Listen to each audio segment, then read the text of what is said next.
Welcome to Sports and Stogies. Now, introducing your hosts, Cameron Winkowitz and Austin Hayes. What's a surprising fact you learned in the past week studying the pirate history? Oh, man. Obviously, we all know or recognize, have heard the name Francis Drake. If you've taken 10th grade history or played Uncharted, especially. So, basically, how he started out, he was part of the gentlemen adventurers. So what they actually were noblemen in the court of England. Their kids, like their sons, would trying to find the fastest way to be rich, basically. And it was piracy. So I think there were two main groups. It was the Winter family, and then there was another one. I think it was like the Williams or something like that. And Francis Drake was with that family from a different family to study how to be a nobleman under their father. But what he did is he would send those kids with his sons on their pirate voyages. So all that's unrecorded knowledge, but it's pretty much well known that that's what they were doing. But like his first documented voyage was when he was like 17. And then as like a ship captain? No. So it's just documented that he was on the ship. Okay. And then, he shortly after that became captain. He was one of the most infamous pirates at the time because he single-handedly... So, at one voyage, it was his, the most secret voyage he had. There were, a fleet. He had, I think, three to five ships with him. And he had a private meeting with Queen Elizabeth that, to this day, it died between them what was said. So, here's some of my questions. Was he actually in the British Navy? Or more like a under-the-table... It was more of employment mercenary thing for the Queen. Yeah, I think it was more of an under the table thing. But he was still knighted eventually. Yeah. So he was I think maybe he eventually he started out under the table. And like I said, his voyages were relatively kept pretty secret because of the expectation of those voyages. And brought back some great loot for the Queen. So while his third voyage was his most successful, and like I said, it was completely private. No one knows what was said behind those closed doors. But he was gone for 3 years. And where did they go? So they went to basically just South America. But they went all the way around the coast to the west side of South America. And then... So... This is called the Drake Wars. So, for months, he was just terrorizing the South America Spanish colonies. And he would harbor with a native town because they were at war with the Spanish. That he was against the Spanish. Yeah. So, there was times where he would take... at the time, basically his pillaging resulted in current day, almost $200 million. That's incomprehensible. Yeah, so he was stealing hundreds of thousands of pesos worth of gold and silver and just trinkets and jewels while restocking on food. But what he had done was, so at the end of the voyage when he was getting ready to go back, there was other things I'll get to in a second, but basically he had a Portuguese guide and a Spanish guide that he had captured from ships that he had taken. So they had just robbed the main trading ship of the Spanish that literally transports all of the gold and silver and jewels from South America to Spain. So they had robbed it. It was I think they said that ship alone was at the time 300,000 pesos worth, which is in today's money $50 million. That was one hit. Very successful haul. So when he was leaving, what he did was he told the Spanish guy that he captured from that ship, he like let him overhear that they were to go south, back across Magellan Strait, up to England. Then he let him go. Pull the old switcheroo. So then he told the Portuguese guy, let him overhear we're actually going north to this point and then across, and then let him go. And he didn't do either of those. This guy's a genius. So he sailed all the way around South America up to North America. So he's actually the first, technically. This is pre-Columbus, right? I think it was. No, but I don't think the No, colonies. not pre-Columbus, but pre-colonial America. Yes. Yeah. Pre-colonial America. And he was on the West Coast. So he's up near, like, Northern California. So the rumor is, like, nobody knows where he landed. So he's as far as you can be from England at this point. Yeah. You're on the west coast of America? Yes.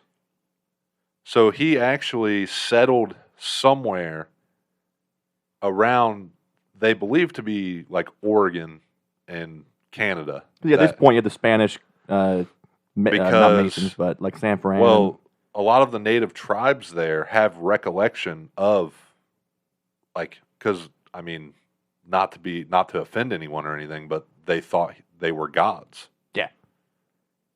And the guy just on a boat with $300 million worth of gold. Yeah, there's a lot of recollection of him or a white god coming off of a ship in their mythos down there or up there. So, and apparently he stayed there for like 8 months. Especially from where they were at, because no one was sailing across the Pacific No. to the west coast of America. Well, the reason why is because this is what the speculation is that, so the Northwest Passage is up there.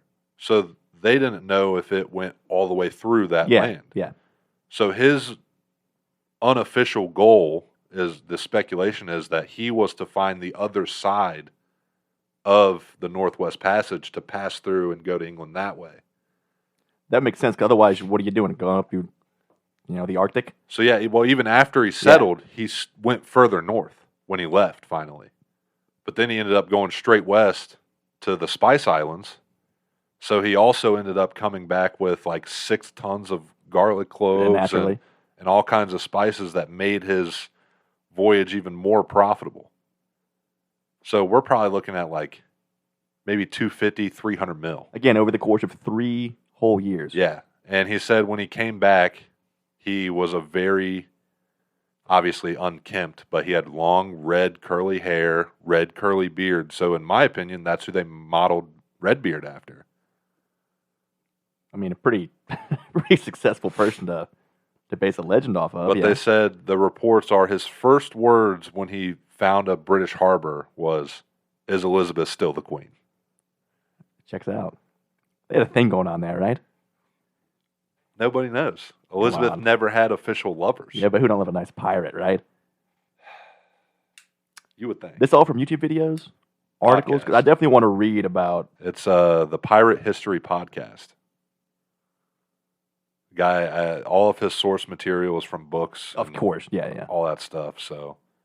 Yeah, I'm definitely going to look into the books that he's quoting and all that. Yeah, I think after maybe not after that voyage specifically, but I think he eventually at least becomes, in some capacity, a member of the British Navy. And of course, gets knighted eventually. What a rabbit hole you got into here. With no signs of slowing down. Honestly, I would really like for it to continue up into the piracy that happens like today. Yeah, it's not like this trade has ended.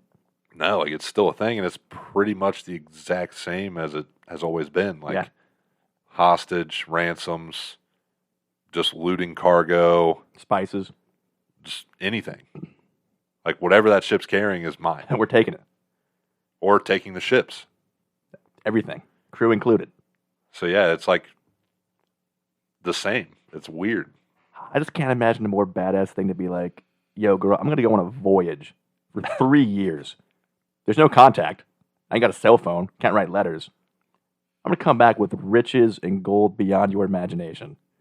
And my first words Just back trust me. Where is she? Yeah. Come on, dude. They had a thing going on. Had a boy, Sir Francis.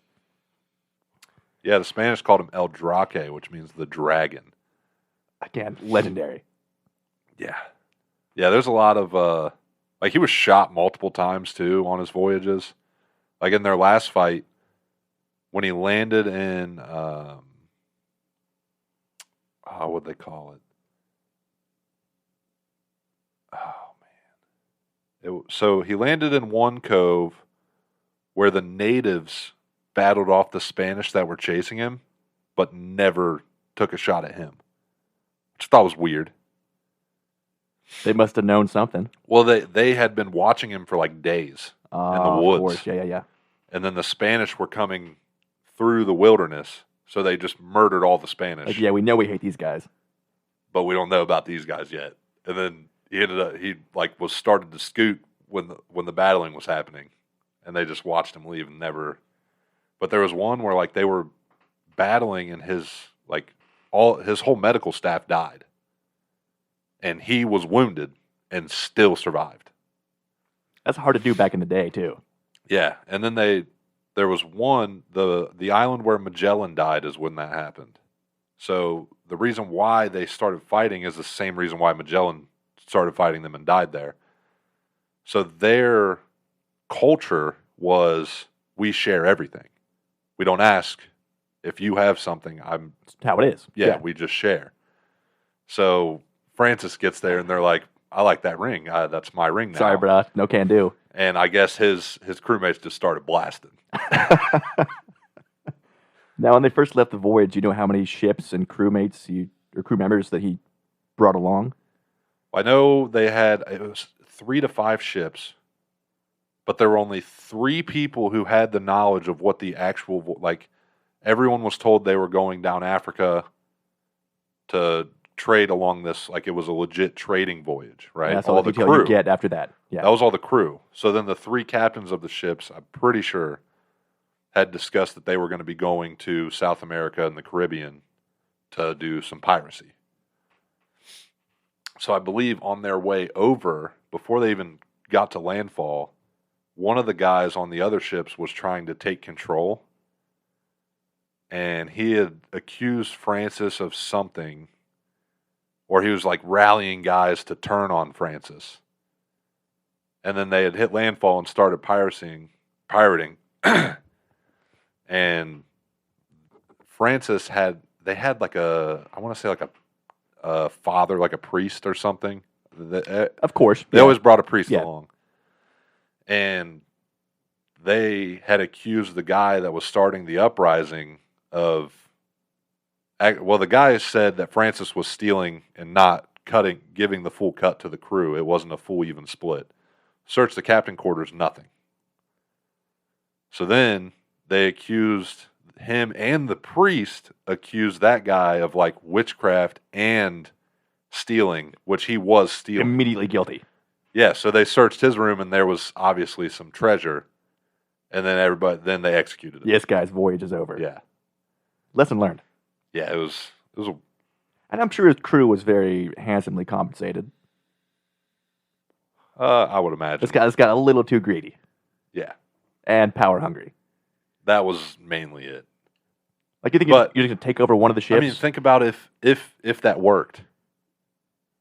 Then all of that stuff that Francis did that was just between him and Elizabeth never happens. Yeah. He never gets to North America. And how do you evade the entire Spanish military? Who at the time over here was pretty powerful. Yeah, they were the only settlers. Yeah, and they were in all of the Spanish colonies hidden. Yeah. Like, there was a point where they had like docked and then went and looted a landlocked town. They were looting on foot. It's such a fascinating period in history. I got to start reading more and getting into more historical podcasts and not just sports and comedy stuff. You need to enrich the mind, you know? And what better place to have your mind enriched than right here on this two-man show? Exactly. So go ahead and pull up that chair, pour up that drink, and light that cigar. It's time for episode 73 of SNS. Shane? What's up, guys? I just want to say you can find us on X, YouTube, Apple Podcast. Is that it, guys? Yeah. Facebook, Sports and Stogies. Gmail.com. And yeah, I think that's about all I got. Shane is out sick this week, unfortunately. Tough time of the year for illness. Yeah. You know? It is. Cold weather, well, depending on the week, depending on the day. We had one little flirt of warmness And for like 2 days. that's enough to get people sick. Yeah. So, and it wasn't really that warm. Well, compared to, It was 10 just degrees. so cold that Yeah. it felt warm, which is why everyone's getting sick because of it. Yeah. They're like, oh, dude, I can go outside in shorts. Might as well go swim. And it's like actually just 40 degrees, dude. Yeah, Relax. hypothermia. Yeah. We're nice and warm and healthy in here in studio. Nice pipe going, nice cigar going. Let's get the actual promo out of the way. You already did. That was the Shane version. Give us the professional version. All right, guys. Sports and Stogies on Facebook, X, Instagram, Reddit, TikTok. which pretty much not on TikTok. No, we'll be there eventually. Back in full swing. Once we figured out what we need to do, we got to get a new laptop, get some stuff, and then we'll be able to rip clips right from the show, which I think will work best. Yeah. And I think it'll help kind of animate the show a little bit, like with a little more spicy takes and less regurgitating the news and more like... At a certain point, any show out there does certain things just for views. Exactly. Like Stephen A. does not believe everything he says. Right? No. But he knows what generates... And he also publicity. knows how to make it seem like he's believing it. Of course. And I'll be honest, there's a lot of things that I say that I actually do believe that I shouldn't. I think we're pretty honest here Yeah. with all of our takes. There's some things I try to play devil's advocate on, but yeah, if we're definitely going for clips and things like that. And even if that's something we pause the recording to do and then just rip a clip for TikTok, Yeah. like that's also an option. But that will all be coming eventually. Also, we have Shane for hilarious dumb takes where we Also push true, back but on he won't him. be on the video. It's a fair point. Yeah. He's a Jamie. He's off mic, Yeah. off camera, on mic, I should And we say. could reiterate it. Yeah. We can just be like, our reaction is the TikTok. That's Yeah. where the money's worth. Come on. Yeah. But yes, on TikTok and then on all your podcast platforms, Apple, Google, YouTube, Amazon, Spotify, at Sports and Stogies. For all your sports media and cigars and pipes. And any questions you guys got, either fan cues or suggestions for Blast to the Past, of course, send those either to us personally or at the email sportsandstogies@gmail.com. Now, smoke-wise, back to your original blend in that pipe. The CAO Vanilla and Davidoff Blue mixture. Can you pick between the two yet? They both smell fantastic. You mentioned this one was a little fluffier. Yeah, so the tobacco itself seems lighter, like you can pack more in the bowl. I did notice that. But definitely, I feel like I think I gotta, once I gotta smoke more of it so I can mix it better, I think. Because I don't think I have a great mix of it right now because of how full the mason jar was. I wasn't able to get in there and really mix it around, but I think I'll be able to do that, obviously, the more I smoke. And figure your ratios out, too. Yeah. Could be more 70-30 instead of a straight even half. Yeah. Well, I did 1 can of each. So, yeah, half-half. Yeah. Yeah. So, yeah. Shane, you got some nice vape over there? We'll figure it out. No, he was heaters last episode. Yeah, I guess he was. They're still over there, too. I've got the El Baton by J.C. Newman. This is the Double Toro 6x60. It's an Ecuadorian Havana wrapper with Nicaraguan binder and filler. And some cool history on it from the J.C. Newman website. It's one of the original brands made by the founder, Julius Caesar Newman, back in 1914. What a great name. You got to live up to it, though. And he certainly did. Popular for many years, but then it disappeared in the marketplace in the 20s. And they were originally hand-rolled in Cleveland, which, of course, a lot of ties to Cleveland from J.C. Newman. Relaunched in 2008 by J.C.'s grandsons, Eric and Bobby, who, of course, we know and love. And it was the first Nicaraguan cigar that they made. Of course, very popular today, very well received. Goes for about $11-12. Nice even burn so far, nice and slow. Good smoke production, a little bit tight. And then flavor-wise, classic Nicaragua. A little spice, a little pepper, a little heat. And then nice tobacco sweetness, some earth. Exactly what you're looking for. A little cocoa. Very well balanced. Now, fan Q-wise, one NBA, one NFL. Should go for a little repack there. Where do we stand on the whole 65-game requirement rule in the NBA as far as for awards, for all NBA consideration? I know with the Embiid injury, people are talking about now he's definitely not MVP. He can only miss like 2 more games. People are thinking that players are playing through injuries just to make that requirement. What do you make of the whole thing so far? Does it actually matter? I mean, I'm a fan, regardless of who's not capable or whatever. If a guy plays 45 games this season, but he averaged in those 45 games 35 points, 12 rebounds, and 11 assists, he's not the MVP. No. In my opinion, if you are the most valuable player in the NBA, you have to play the majority of the season. The last player to win MVP playing less than 65 was Bill Walton in 77. Yeah, so it's a non-factor anyways. So there's some awards that it'll affect more than others, I think. Maybe the all NBA teams, maybe the all defensive teams. Maybe it'll affect those a little more. But MVP, defensive rookie of the year, defensive player of the year, most improved player, that kind of thing, that they're all going to be playing more than 65 games anyways. Yeah. Are we going to see a situation where one guy plays 64 games and has way better numbers than the guy that played 66 games? If that happened, they're still going to give the guy, I mean, whether the rules say it or not. Come on. Yeah, there will be caveats. There always will be. There will always be exceptions, people who, like I said, one game, and one of the games he went out because he fractured his toe or something. You know what I mean? Like, that's why he was one game short of 65. And there was a controversy last week where Embiid was not listed on the injury report, played like 2 minutes, and then came out. I think the same happened with like Cade Cunningham, which is much less relevant, but that counts as a game played. So yes, there are loopholes and caveats to get around this. Yeah, already. That nobody's going to get punished for. Exactly. I know they say you have to have guys on the injury report, but that's so easy to get around. Oh, I sprained my toe pregame, like you said. And warm-ups. Yeah. Or, on tip-off. On that first play. I landed wrong. My bad. Yeah. Guess I got to take the night off now. Yeah. Yeah, I think it's relevant. I think I definitely don't think anybody's pushing themselves to play hurt just to win or qualify for an I MVP don't race, think so. Especially Embiid. We know his history of. I wish Shane were here for this part too, because we're both notorious Embiid dislikers, you could say.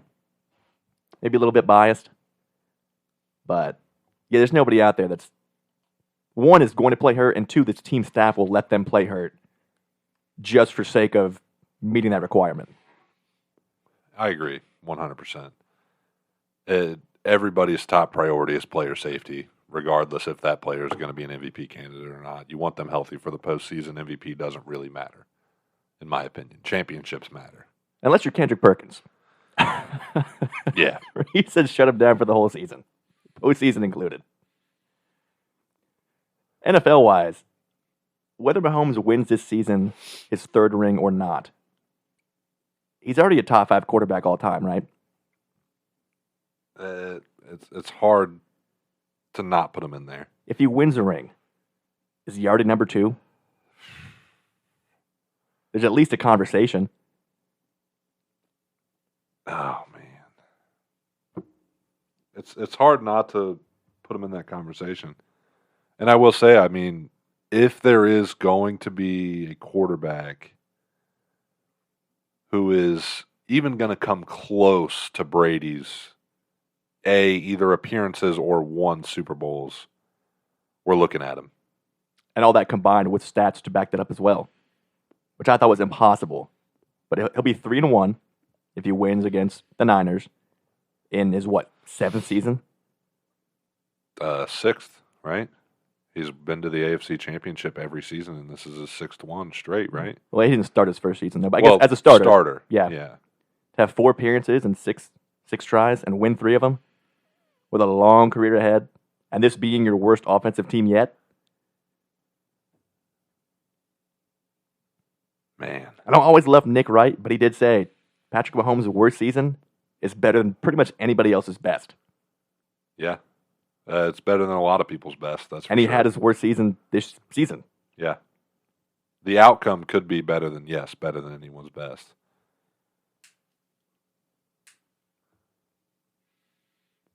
It's tough. I didn't get to see Montana actually play before, and it was a big thing. Of course, he was 2 before Brady got there, or 1 before Brady got there. I think he's already ahead of Peyton, or at least right there with Peyton. Elway got 3 rings, great numbers. But I think Mahomes is already on Mount Rushmore. And not slowing down. I mean, realistically, he's only getting better. Yeah. And this they're not going to keep this same offensive roster either.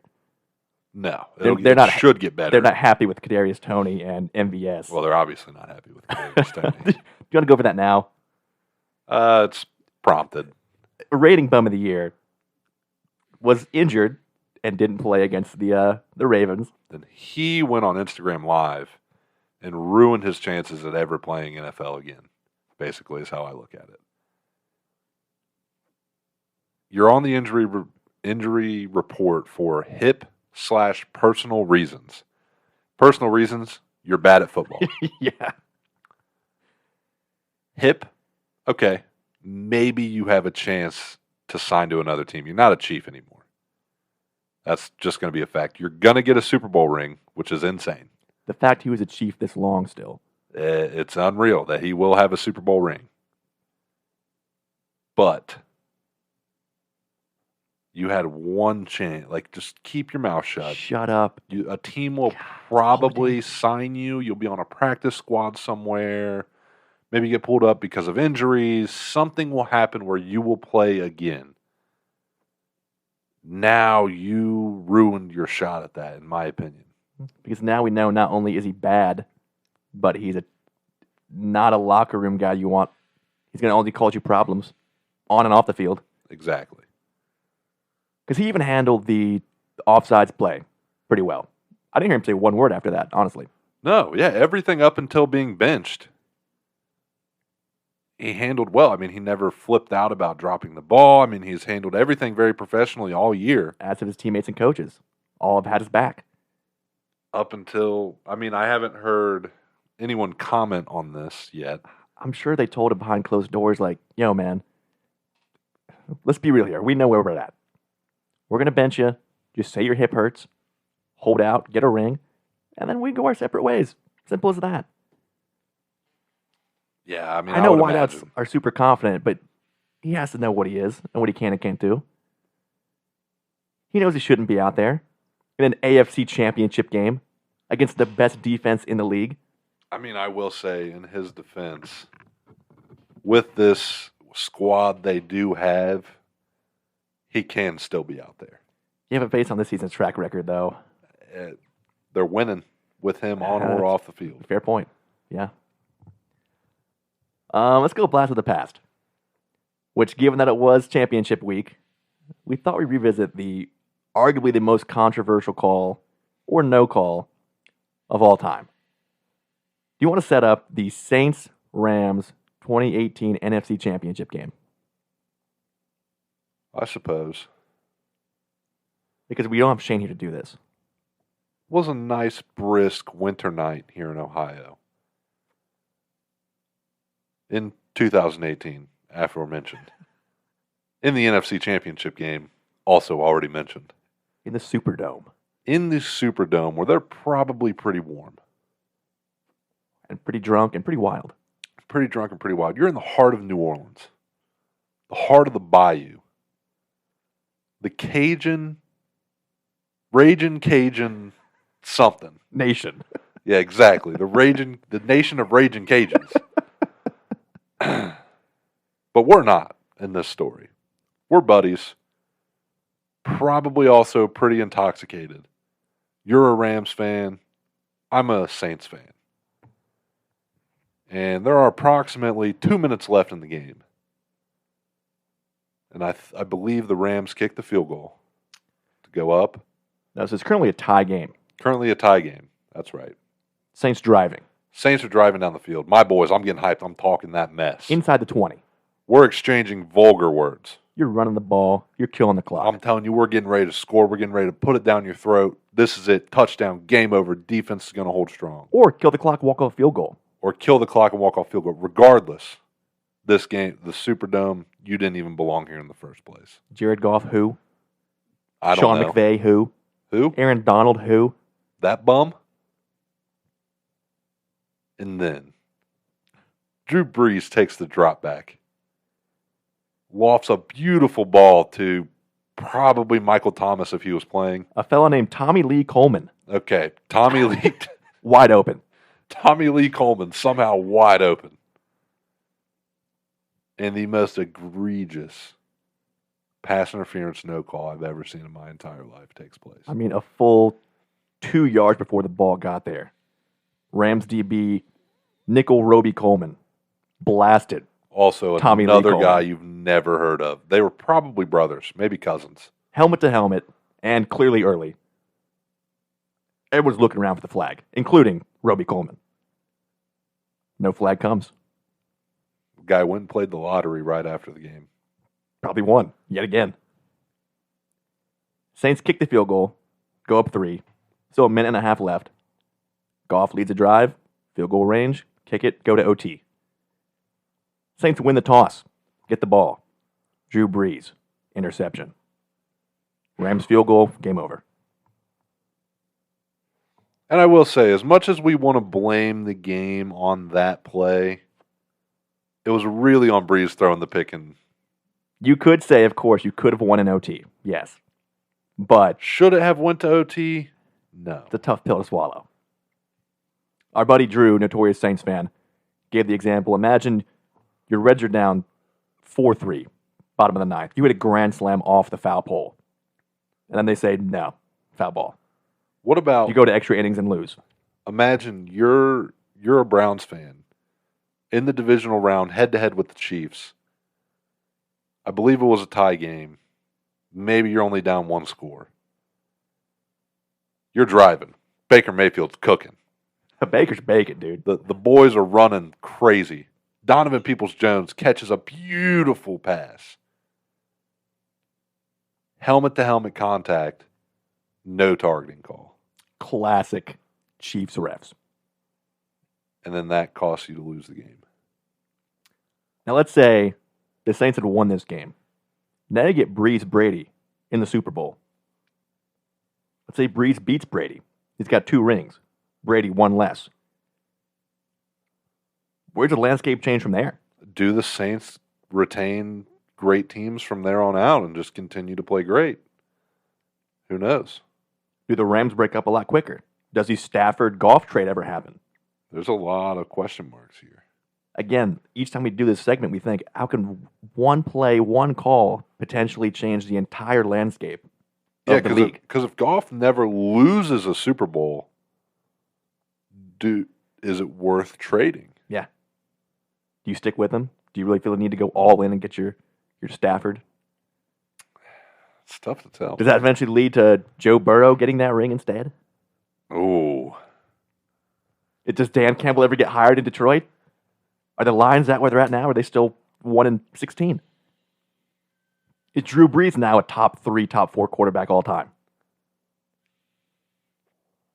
Does Brady I lead will New say England the right there? one thing that I would have liked if this was way earlier in Drew Brees' career. Of course, I mean, he had, 2 years after that? 3? Yeah. So I don't think it would have changed the landscape for him very much, or the Saints, to be honest. If this was like 2011, definitely changes the landscape of the Saints. Still legacy-wise, get your second ring there. But yeah, second And ring. beating Brady especially. Yes. So I think Drew Brees will probably already be a first ballot Hall of Famer anyways. Oh, absolutely, without a doubt. Top 10 guy still all time. So, like I said, legacy-wise, it would be nice to have that other ring, but it's not going to affect anything like officially. Then after that season, the league instituted the new rule where coaches could challenge pass interference calls. But if you recall, I don't think a single one was overturned.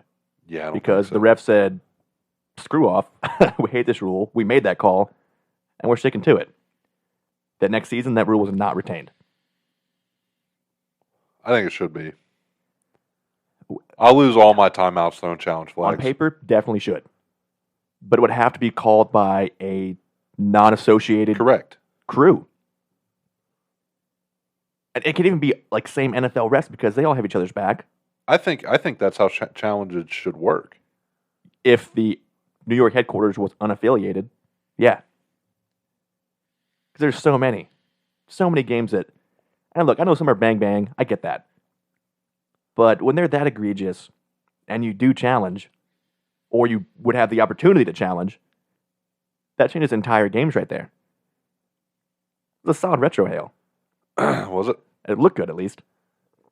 I couldn't really tell. Did it feel? Do you feel any burn through the nose? No. No? I think I was blowing out of my nose. You were? Not out of my mouth at all till the end. Yeah? I can Maybe blow that's out. the full method. I can blow out of my nose all day.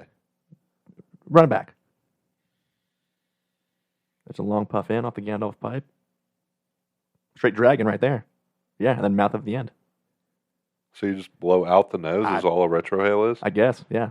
I thought it was when, oh no, I'm thinking of the French inhale. Never heard of that.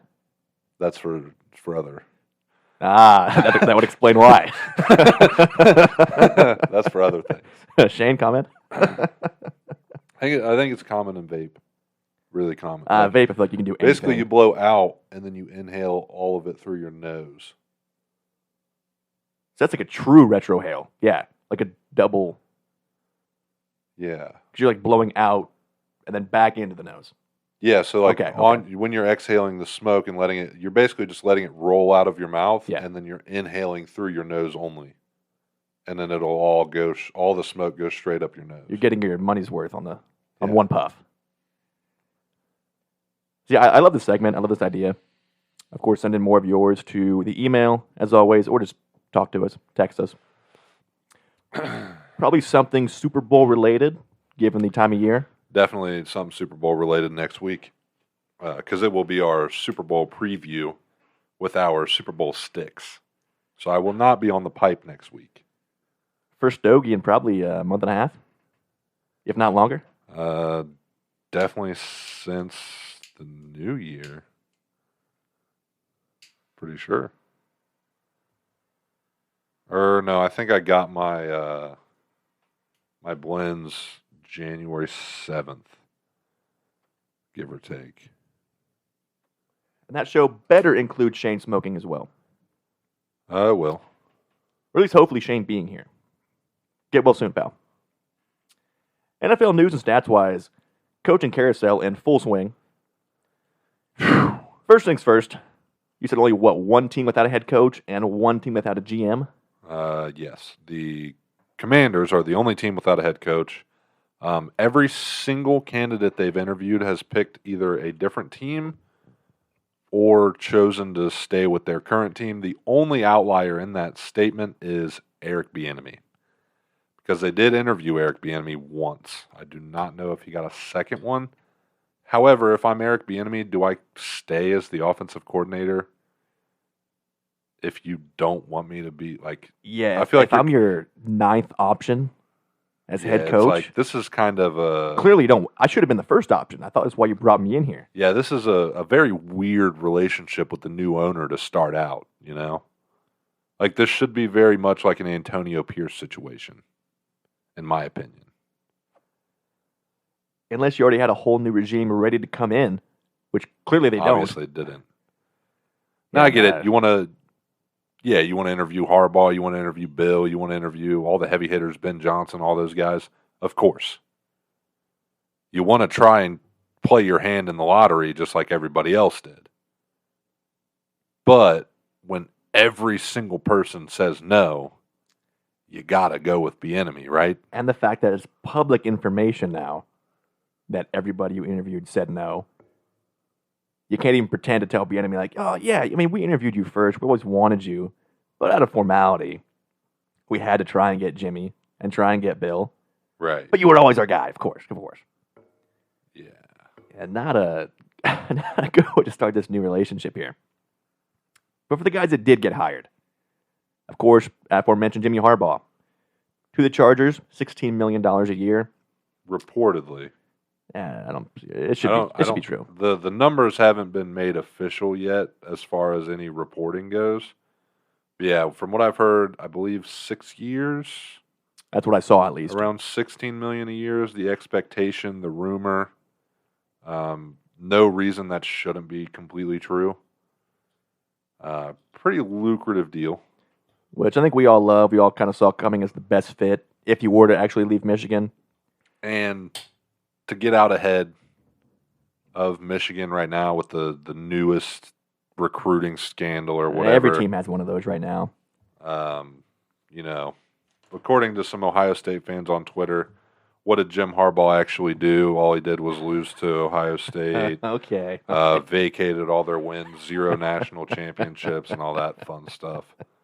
Which, from what I know, they haven't vacated anything. No. I haven't even heard anything about that whole thing at made all up. moving forward. Totally I'm made pretty up. sure it's over. Done with. Especially now that he's not in the NCAA. Clearly. That was probably also a riding factor of, I'll probably just go to the NFL now. Yeah. So. And brought with him defensive coordinator Jesse Minter. And shout out to, what's his name? Shamar Moore. Yeah. Of course, shoo-in to take over the Michigan Correct. job. Very Antonio Pierce-like. But yeah, it brings along Jesse Minter as DC and Jay Harbaugh as special teams coordinator. Which, we, again, expected. Between Minter and Mike McDonald, I know that whole conversation with his brother. Take one. They're both great. They'll both be DCs and probably head coaches in the NFL eventually. And then some kind of off-the-wall hires. Titans take Brian Callahan, Bengals offensive coordinator, who I didn't know was being looked at as a head coach. I mean, their offense was very good. I do believe the Bengals quarterback coach is now their offensive coordinator. Yep. So props to him as well. The Panthers pick up Dave Canales, who was the Bucs OC. Same thing. I mean, to do what they did with Baker Mayfield this year. We'll see. Yeah. Successful. I mean, the Panthers are in a full trial and error run anyways. No expectations. Win 2 games and you got improvement. The Falcons bring in Raheem Morris, the former Rams DC. We knew there was some talks of as a head coach, but Rams D wasn't great this year. After all that talk about Bill, too, saw a thing that the owner said there were some hurdles, and that's why they ended up shifting from Bill. Which surely meant Bill wanted too much control.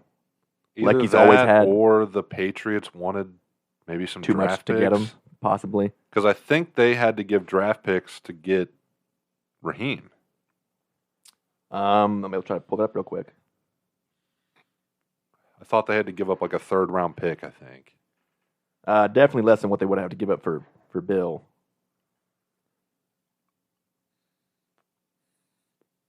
I don't really know how that works. I know when the Niners gave up or had to get all those picks for losing their past 16 defensive coordinators. I think it's 1 pick for a coordinator, like 3rd round or above. Then head coaches, there's some flexibility because look at what it took to get Sean Payton. Right? Yeah, like 2 first rounders or something like that. Yeah, I'm not seeing anything here for what it took, but I think it's a 3rd round pick. I think you're right. Then signed to a 5-year contract. Seahawks go young. Mike McDonald, Ravens DC. Youngest Great head hire. coach in the league. Young team. You went from the youngest to the oldest, or the oldest to the youngest. Yeah, great young defense. Should be a great fit there with the new OC, Shane Waldron. Or no, he went to the Bears, actually. I don't think they hired a new OC yet, did they? I don't think so. I haven't heard. Maybe they promoted the guy. Get a head coach coming in, let him take his pick. And then DC-wise, Philly hires Vic Fangio and brings in Kellen Moore as well. Love Vic Fangio. That's a great pickup. I'm surprised Miami fired him, honestly. Honestly, yeah. They were banged up all year. I think he's a great defensive mind. Kellen Moore, jury's still out. We'll see. I think he's probably a better fit for that style of offense. But anything is an Nothing. improvement of what they had this year, at least. Tush push. Now, I love when Sirianni got asked in the presser, like, so Fangio's taking over defensive play calling, Kellen Moore, offensive play calling. What do you do now? He's like, I'm the head coach. Which I think is a funny question to ask, especially with all the hate he got after the collapse. But, yeah, I mean, not every coach has to call plays People on either forget side of that, the ball. Yeah. But, I mean, he was very reluctant, to give up offensive at least, Yeah. obviously. He let Matt Patricia call defense for some reason. Well, But for a few games at least. And then, let's see. Your Brownies found their OC. yeah, oh, man, what's his name? The guy the Bills fired. Literally, like, mid-season. You know, I didn't write it down because I thought you had it. Not Joe something, right? Yeah, but I can't remember his name. One brief moment here. Ken Dorsey. Yeah, that's it. Ken Dorsey. The old Dorsmeister. Dorsnader. Thoughts on that hire as a Brownie fan? I don't know. I don't know. The Bills have a very different offense, even just the offensive scheme overall, than the Browns do. So, unless they plan on making Nick Chubb Josh Allen, I don't know. I'm curious to see how Key can adjust to a very what should be a very run-heavy team. I say that every year. It never seems to work out that way. But again, I will go on record saying it should be a very run-heavy team. And the ultimate question always is, every season, does this mean Stefanski no longer calls plays? He's supposed to be giving up play calling. I mean, you have a well-established offensive coordinator now. So maybe I don't know, man. We never know. I don't know. Kevin Stefanski going to do what's Kevin. He's very much like Dan Campbell, just like your average guy, though. Like, he's going to tell you everything you want to hear, but at the end of the day, Kevin Stefanski going to do what Kevin Stefanski going to do. He's like, yeah, the off-brand version of Dan Campbell. With zero caffeine No. in his system. Ever. Maybe negative caffeine. He might take anti-caffeine pills every morning. And maybe the most shocking hire of the entire carousel. The Steelers bring in offensive genius, Arthur Smith. The Steelers just hired Matt Canada Jr. Maybe worse. Like, they knew they got the right. Like, what about the offense of the Atlanta Falcons did the Steelers like last year so much that they wanted to hire the guy who schemed that offense? So I think the clear answer is they're going to draft a first-round running back that they don't want to use. And what better guy to bring in than Arthur Smith? That's fair. They think George Pickens, future wideout 1, current wideout 1. Guess what? Should be wideout 7. We don't want to use him. In fact, let's bench him. Pat Freiermuth, solid tight end. Let's bring in a guy like Jonnu Smith to be our number 1, though. Darnell Washington, your time to shine, bud. Honestly, I wouldn't hate that. I love that.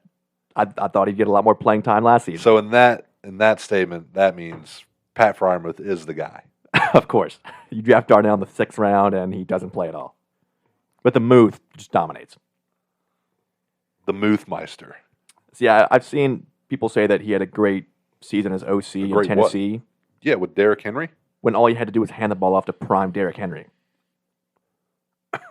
Who can't call those plays? I could have done that. You need one play. I could be the Steelers' offensive coordinator right now, is Yeah. what that means. Halfback dive and some play action occasionally. Maybe you run a counter. Maybe you run a power. Oh, let's not get too cute here. Come on. Maybe you run a power. Come on now. Just to get an extra blocker. Pull a out guard, there. maybe. Bring a fullback in. Never to the outside.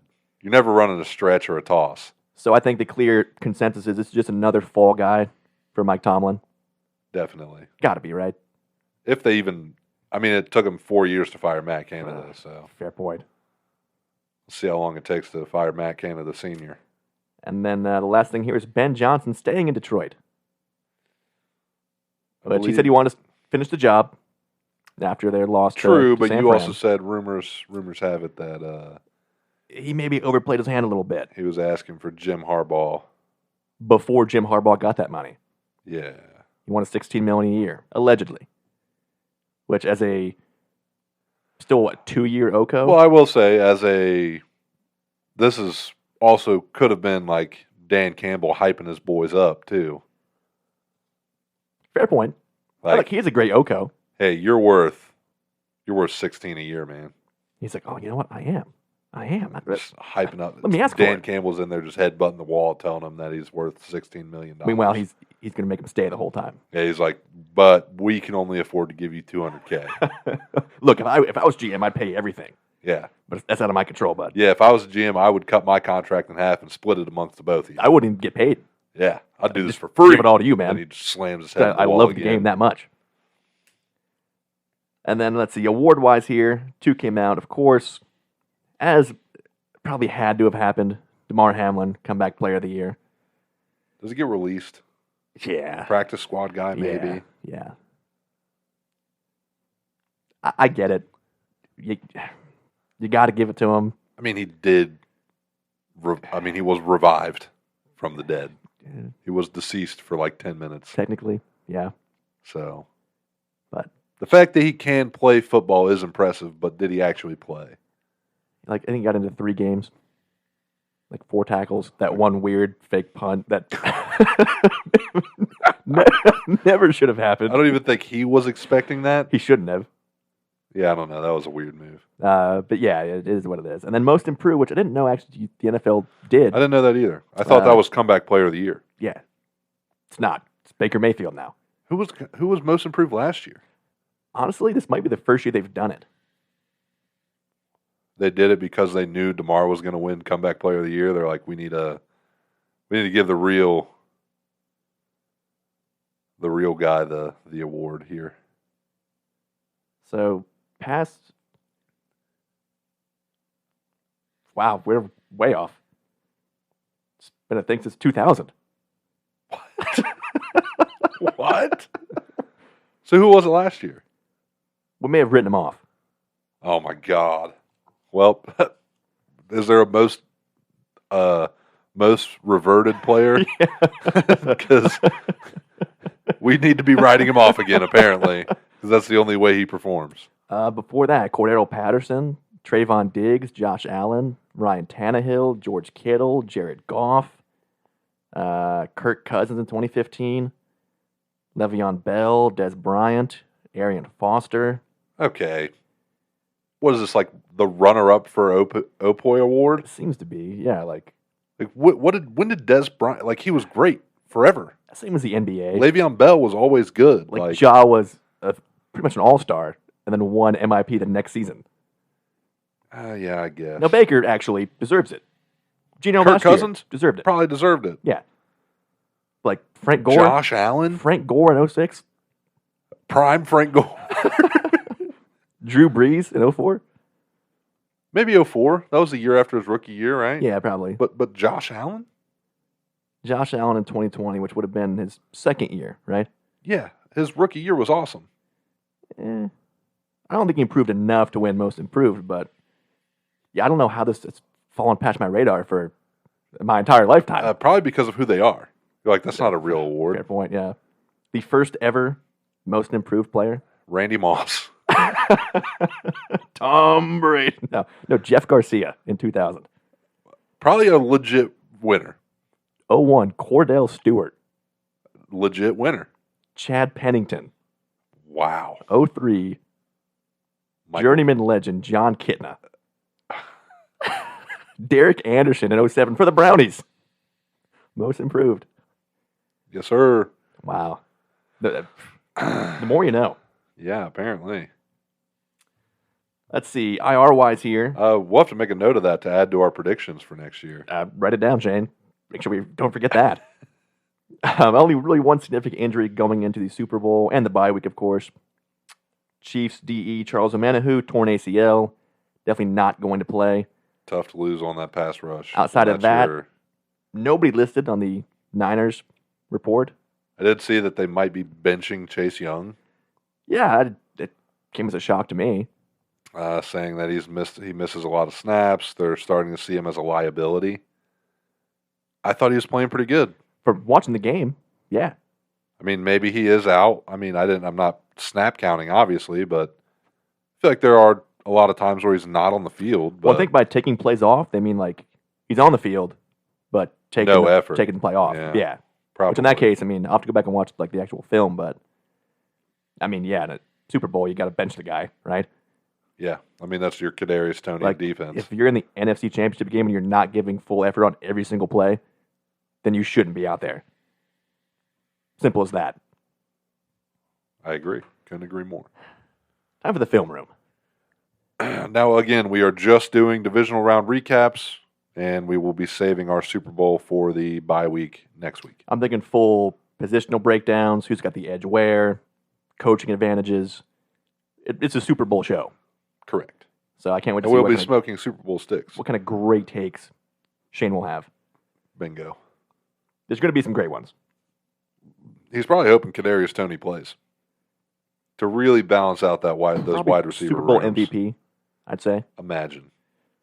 Biggest redemption of all time. Imagine. Tie game. Hail Mary. You think it's going to be Kelsey, surely, right?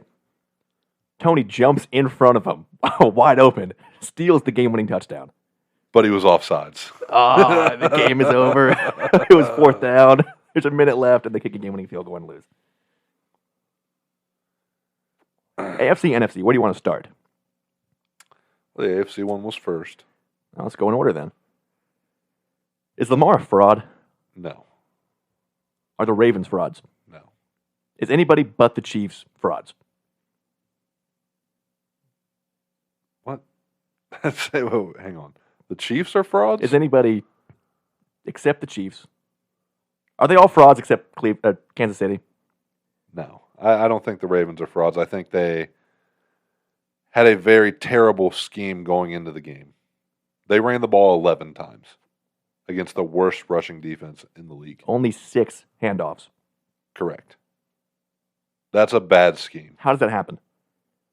There's a reason why no one's calling for the Ravens OC right now to get a head coaching job. And at a certain point, after 24 straight pass plays and saying it at halftime, how does Harbaugh not step in and put his foot down? Now, I know the Chiefs are stacking the box. Great game plan. Make them throw the ball. And I will say, the second half, the Ravens were lighting it up through the air. Oh, yeah. They were just refusing to get in the end zone. And Lamar had a couple egregious turnovers. Oh, man, that triple coverage interception was just brutal. Yeah. That was him trying to. I feel like teams really press when they play KC because of the mystique of KC. Yeah. You think if there's any time left at all and we give the ball back, they're going to win. It's like the Brady effect. So you press like we saw Josh Allen do. We've seen Lamar do. Anybody who plays the Chiefs does, except Brady. Yeah. You abandon your game plan, abandon what got you there, and try to play hero ball. And against a great Chiefs defense, it didn't work out. Not the team to do it against, that's for sure. The Zay Flowers, crucial play, maybe play of the game. Yeah, so I get it. I understand you want to get that score. I really do. You want to be the guy. You want to be, I muscled in. I got that. We won the game. But it's okay if you go down. There wasn't 0 seconds left on the clock. You didn't have no timeouts. Like, it's okay if you go down. Like, if anything, it's better because then you get to kill more clock. More time, yeah. And again, that's where I feel like it's kind of a coaching fail. Is you've got to be telling them now's the time to make the play, something like that. Like you're not sticking the ball out 2 yards away trying to reach into the end zone if someone's not telling you that you need to be a playmaker. See, I mean, again, it was just scheme versus scheme. The Ravens scheme was terrible. And even if, keep throwing the ball. It's cool, but they were all deep balls. All of them. Work some slants, man. Lamar standing back there way too long. Run the ball so you can run play actions. That's what the Ravens did all year. Even if you get stuffed on first and second down, you're going to break one open. Run RPO. Let Lamar get moving. Yeah, something. It was just so frustrating to watch. And again, like nothing against the KC defense, but legit, not a good rush defense, whether they stack the box or not. Trust your O-line. Yeah, You've beaten every other team this season. the same way. 9 500-plus teams. Beat them all by double digits. Were they all terrible rush defenses? There's no way. No, you just run the damn ball. You panic at home. And maybe it all started pregame when Justin Tucker and Kelsey and Mahomes kind of got into it there.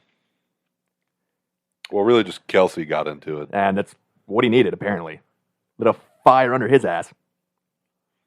Yeah, I don't know. That whole situation's weird, too. Tucker was stretching. Had his little kick holder thing down there. Yeah, he had everything set up. Like he says he does it every game.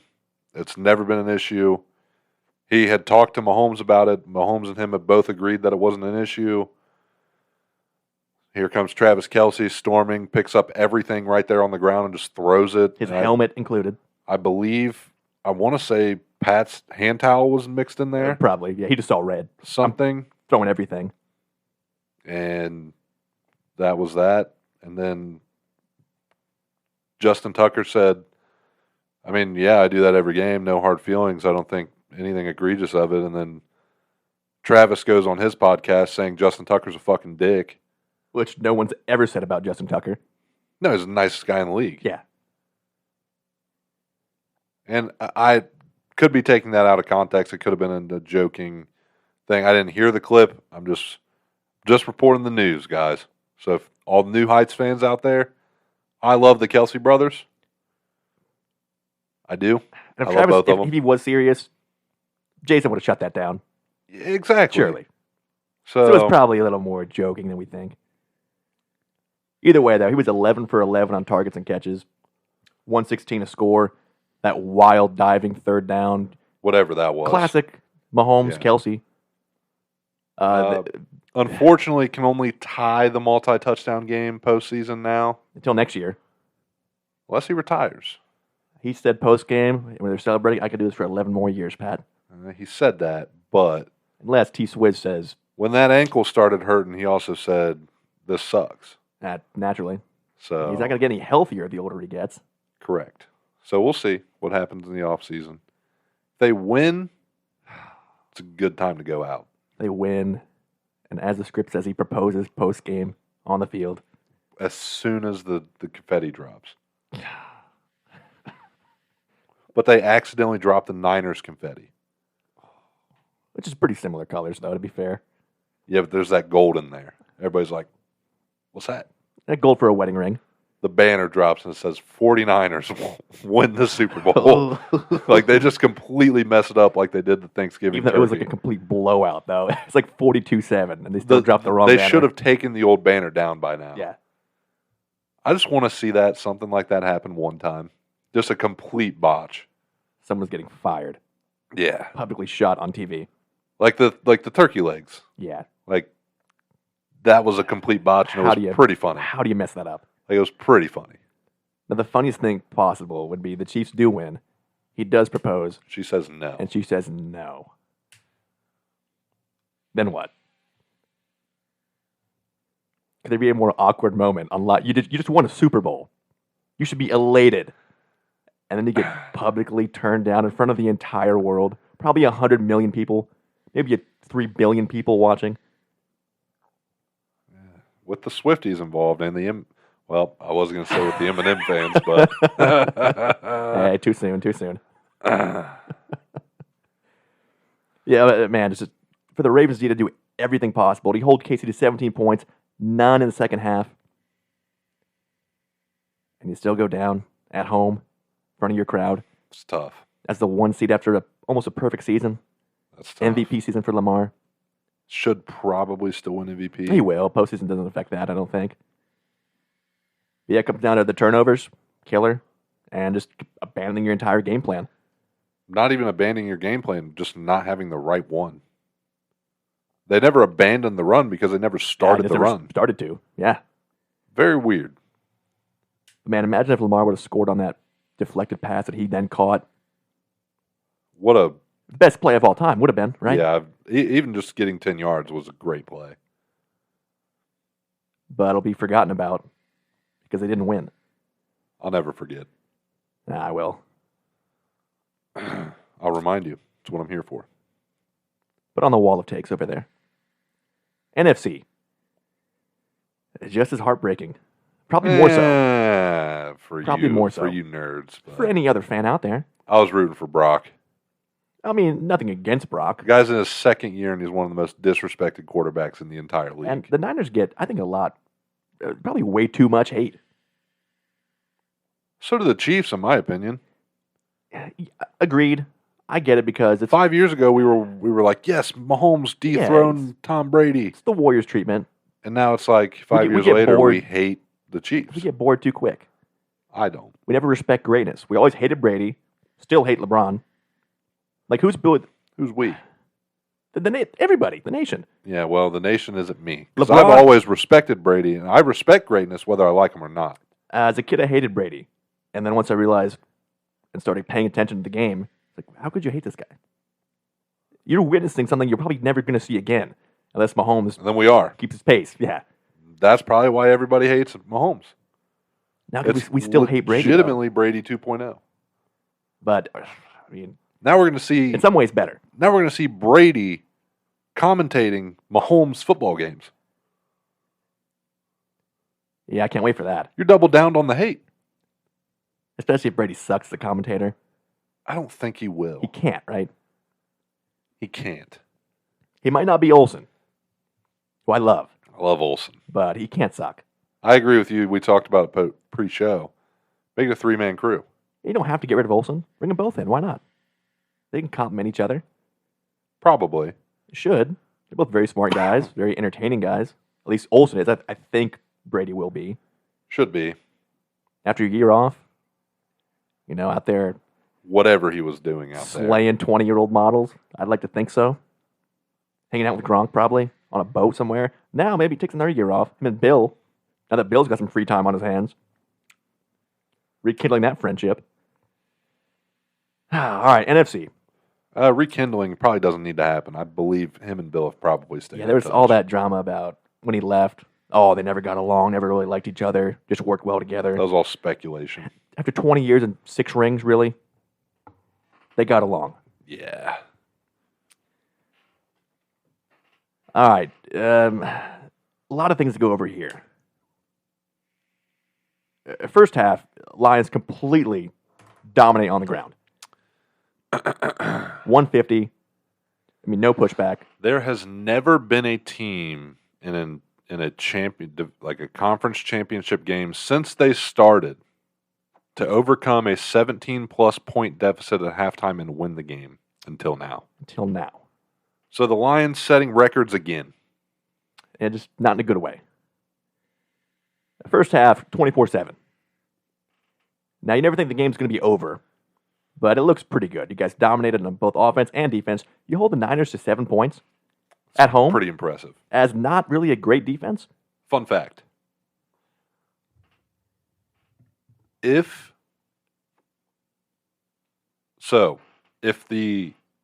Mathematically speaking, if the Lions were to get a field goal at the end of every drive they had, so normally you get 10 offensive possessions per team per game. So if the Lions had a field goal on the 5 possessions they had in the second half, the Niners could have scored a touchdown on every single drive they had in the second half, and it would have still taken another half of football for them to outscore the Lions. The mathematics don't always transfer over to the gridiron. No, because Dan Campbell's a dummy. Now, I guess we got to start there, because this is where we kind of disagree a little bit. I know. Now, did he make the right calls? No. But I think, honestly, there are 2 worse calls than not kicking the field goals. Like the handoff to Amon-Ra was a terrible play call. No, I don't disagree. There were a lot of terrible play calls as well, but you got to take the points in the playoffs. Now, here's my thing. Depending on where you're at. I mean, if it's a 55-yard field goal, then whatever. But if it's 40 and in, take the points every time. The second one I would have kicked, probably. But we just bitched about the Ravens abandoning what they did all year. Whereas the line stuck to what they did, what got them there. And they were very good at all year, including the postseason. And we bitched at them for not changing things up. I will also say the Ravens weren't losing games because they were running the football either. Did Detroit lose a game prior to this where Dan Campbell's decision-making cost them? Every game they lost. The Cowboys game. Which they won, really. No, they didn't. Should have won. They lost. I don't think anybody blames DC for that one either. Which makes no sense. I mean, yes, the refs made a bad call, but at the same time, don't do it again. Do it 3 more times. You missed the first one, got bailed out by a Cowboys penalty.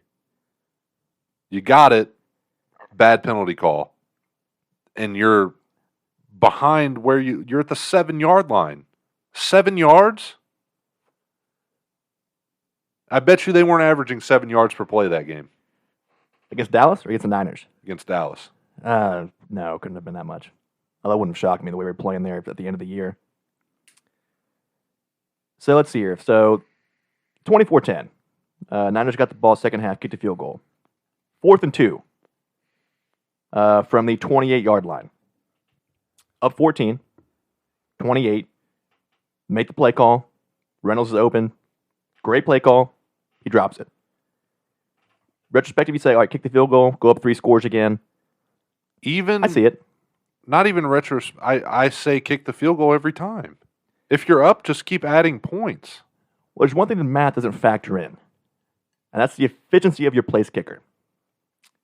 On 45-plus yard kicks, Michael Badgley's 9 for 20 in his career. How far was that field goal? 45 yards. Both of them would have been. He got picked up from the practice squad in week 15. Look, if you have Vinatieri...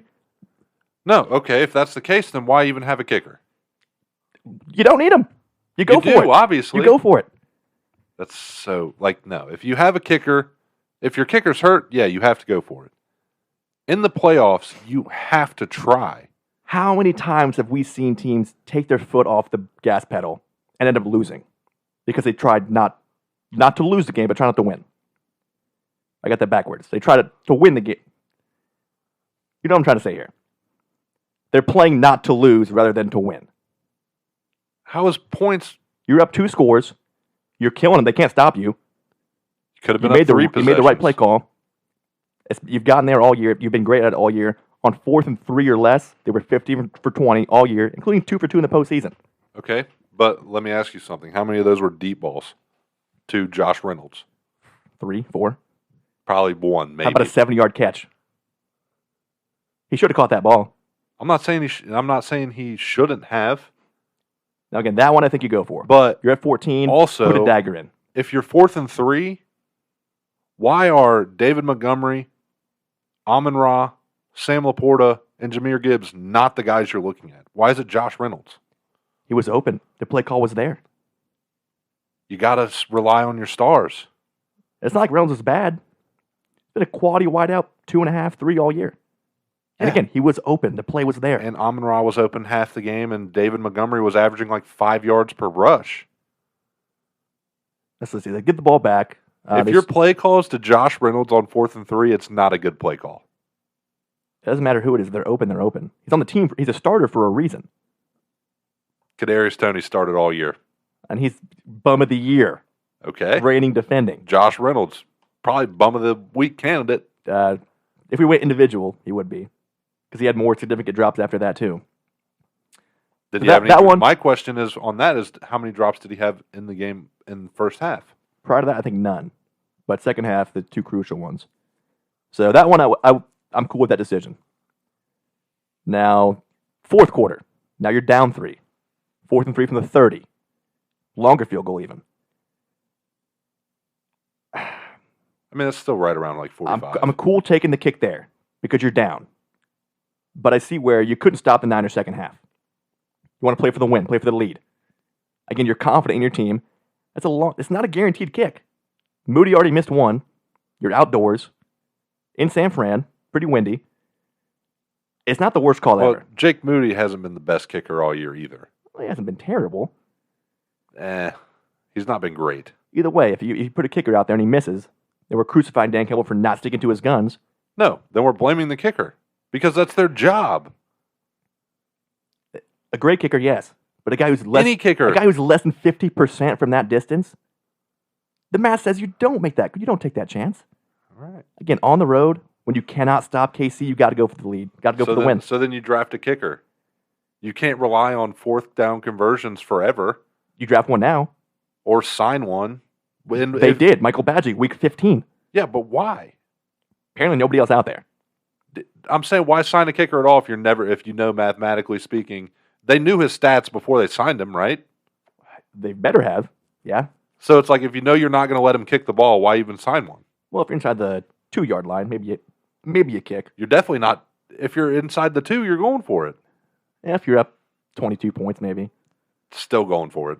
Dan Campbell could be down 22 points and he's going for it. He could be tied. Well, down, yeah, you got to. He's tied going for it, even going for it, whatever. Up 3, he's going for it. Down 3, he's going for it. He's never not going to go for it. And that's going to be his downfall. That's all I'm telling you. And you told me last week, which I know is why you're so happy it happened that way, because you get to be right yet again. You're a Dan Campbell notorious hater. I don't hate Dan Campbell. Dude, come on. You hate Campbell like Shane hates Bull Bull. I think at some point you have to start making smarter decisions. You can't treat the title game like it was week 10. I get that. But he's not the sole reason they lost. He's not, honestly, probably even the third reason they lost. No, I agree. There was a lot of execution issues. Jahmyr Gibbs, the first play when they get the ball back, fumbles. Oh, overrated. But rated or not, a fumble's a fumble. I don't know. Next play, McCaffrey scores. That's the main thing, is they could not stop San Fran second half. I don't know what changed. San Fran was running the same offense. Yeah. A lot of luck. A lot of missed tackles. The defense fell apart. Couldn't tackle anybody. No pass rush anymore. And then that crazy Ayuk. Should have been a pick off the guy's face mask. Great play. Great catch. 51 yards. Set up a touchdown. But a lot of things went against Detroit there. And it was not just Dan Campbell. And if they make those kicks, they might still lose. Maybe.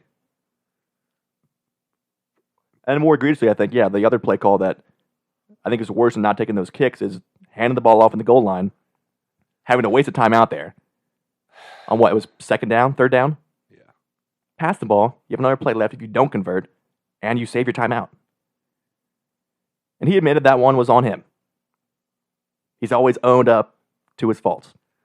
The ones that are convenient. That's actually pretty inconvenient. Well, ones that are clearly bad play calls and not subjective at all, he'll own up to because he knows that, that was a bad play call. Going for it on every single fourth down in his entire career, that's dumb. You know what? I like being aggressive. There's a difference between aggressive and dumb. I don't think either one was that dumb. You can at least make a case for either one. And again, in my opinion, cool, go for it. But make sure it's Sam Laporta, Amon-Ra, David Montgomery, or Jahmyr Gibbs. We said Gibbs is overrated, though. He is, but he's still produced quite a bit. I don't think he's overrated. He had one bad fumble. He had a great rookie season. Terrible football player. Oh, okay. We'll put that on the wall of takes, too. But you can't double cover all of them. One of them will be open, and you know they will catch the football. But Reynolds was open, though. But Reynolds is not your star. Yeah, you expect Reynolds to make that play, but I'll be honest, even if Amon-Ra has half a yard of separation, I'm still throwing him the ball. You can't force things like that. Yes, you can. No, you can't. Yes, you can. Why? Then he gets incomplete. Then you blame him. Oh, he's fucking triple covered. Why throw to him? Because Josh Reynolds. I don't care if it was Stone Hands Shane out there. If he's open, I'm giving him the rock.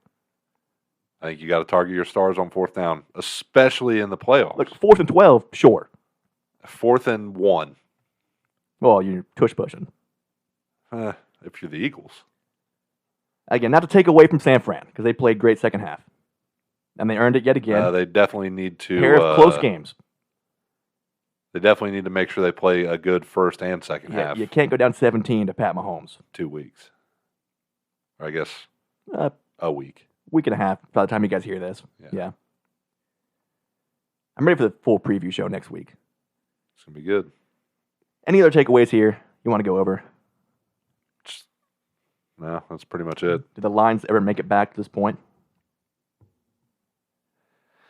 Oh, man. Because Campbell said post-game, guys, there's no promise we get back here. You're not a dog no more. Teams are coming for you now. The NFL is tough to get back. Yeah, it's very rare to double down. Few teams, I mean, the Niners and the Chiefs are really the only teams doing it right now. Yeah, I don't know. I mean, I think they're definitely a playoff team. But I don't know. Just think, this great game wouldn't have happened if they would have called DPI Rams Saints 2018 Yeah. NFC title game. Isn't that Whole crazy? different story. Who is Dan Campbell at that point? Some Former player. That's it. tight end coach still somewhere. I want to go break for NBA. Yeah. About an hour here. Hour 20. Oh, I like it. All right, episode 73 back after this. All right, first month of 2024, pretty much in the books now. Diet still going strong? No pop? Yeah, well, I mean, I've had like I think 2 pops. Doesn't count. 2 for the month, that's nothing. Yeah. So I mean, I figured, I had one at the Royal Rumble. Naturally. Had to have a pop. Dude. At least one. If there wasn't any brews, got to have at least a pop. Little daddy soda. But and then I had one at work because it was just a rough day. Need a little pick-me-up. Yeah. So You got to treat yourself. that's it. Either way, though, feeling good. Yeah. Getting back in shape. Been drinking a lot of cran grape. Really? Yeah. Okay. Good for your digestive Kidneys. health, I think. Yeah, good And for your kidneys. definitely help them out some, yeah. Workout-wise, how we feeling? Just still doing body weight stuff. I think it's going pretty well. Thighs Yeah. are a little sore. No gym time yet, though, right? No. Gym sucks, man. I hate going back there. It's Especially slowed right now, down. it's super Yeah, crowded. it's kind of slow because, of course, people go for 2 weeks and then drop. Super crowded. New Year's resolutions still need to be hit. And crowded or not, there's always people that take up 15 things at once. Yeah, they got their towel sitting on something, but it's super sweaty. They forget Phones up filming. They forget to wipe down stuff if you're at like a Planet Fitness. Poor etiquette. Yeah. There should be a solution where you can just get around that, but still get a good workout in. Well, I got one. Talk to me, Goose. We allowed to say that on air? I don't think it's trademarked. Might be. We can quote. We've quoted movies before. Well, they have to make. We are quoting that, not using that as our own. That is from Top Gun. Yeah. So Tom Cruise, 1986, I think. 86, 91, Either way, Top 75. Gun. It's all the same. The Top original Top Gun. Not an original thought by Austin Hayes. Correct. Not very many original thoughts in there. But it's all just God, movie a quotes. lot of movie quotes. That one might be my most often quoted It's line. definitely is. But anyways, the solution to you is Evan Keaton, ACE certified personal trainer. Sounds professional. ACE certified. So meet the guy at the gym. I think Get a it's good more workout professional. in, or That's a possibility. okay, He can come to you that'd be great. But I don't have the equipment here. with a small travel fee, by the way. Naturally, He has equipment. he brings the gym to me He'll bring the gym to you and his expertise. and his expertise. Now, if I want to get swole, if I want to cut weight, Whatever you desire. he's got it all. Yeah. Nutrition advice That's what happens when you're ACE certified. goes a long He's way. not ACE certified in nutrition, I don't know if they do that or not. but maybe. He knows a thing or two about nutrition. About a lot of things. Yeah. And if I want to get in contact with Evan Keaton, You can email him at allthingsfitness15@gmail.com. His cell phone number 937-308-6324, or his website allthingsfit.org, where you will also find all of the information about his fitness classes at intensity levels of low, medium, and like intense, hard.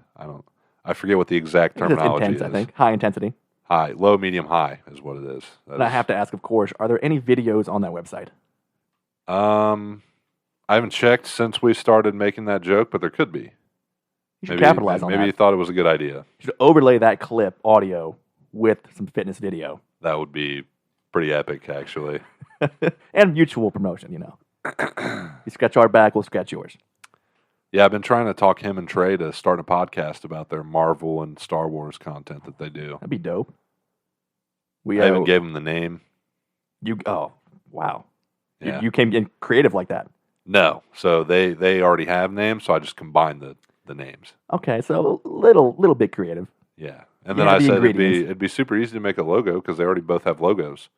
So you just take the first half of one and the second half of the other, just put it together. Super team. Sounds easy to me. I mean, I don't know anything about making logos, but There's a thing called Fiverr for that. that seems like, hey, I mean, they made their own logos, so they should know that they could how to cut it, I guess, in half and put a new one on. Seems there. simple enough. Like I said, from an outsider looking in, 2 minutes maybe. And hey, I mean, be down to go on that show. We love Marvel. Yeah, We exactly. dabble in Star Wars. They dabble in sports. A little crossover. Well, I love Star Wars. Much more than me, but I Yeah. dabble. You hate Star Wars. You're Former lover. a Star Wars hater. Overrated. We'll leave it at that. Not really, but But hey, they can crucify me on the show if we ever go on. or they crucify you Just in the general. yard. Yeah, for being terribly out of shape. Let's go to the NBA here. First things first, All-Star starters got announced. First things first, Marc Gasol retired. Hall of Famer. Probably. NBA's a little Should less be. strict. I think he should Yeah. be in there, right? Champion, multiple-time defensive player of the year. Obviously, some All-NBA first teams, defensive first teams, second teams, third teams. Pau Gasol's brother. It's Should be enough to get in there, right Notable there. achievement. Yeah. So one of his championships should count, so I'll go ahead and say he has two.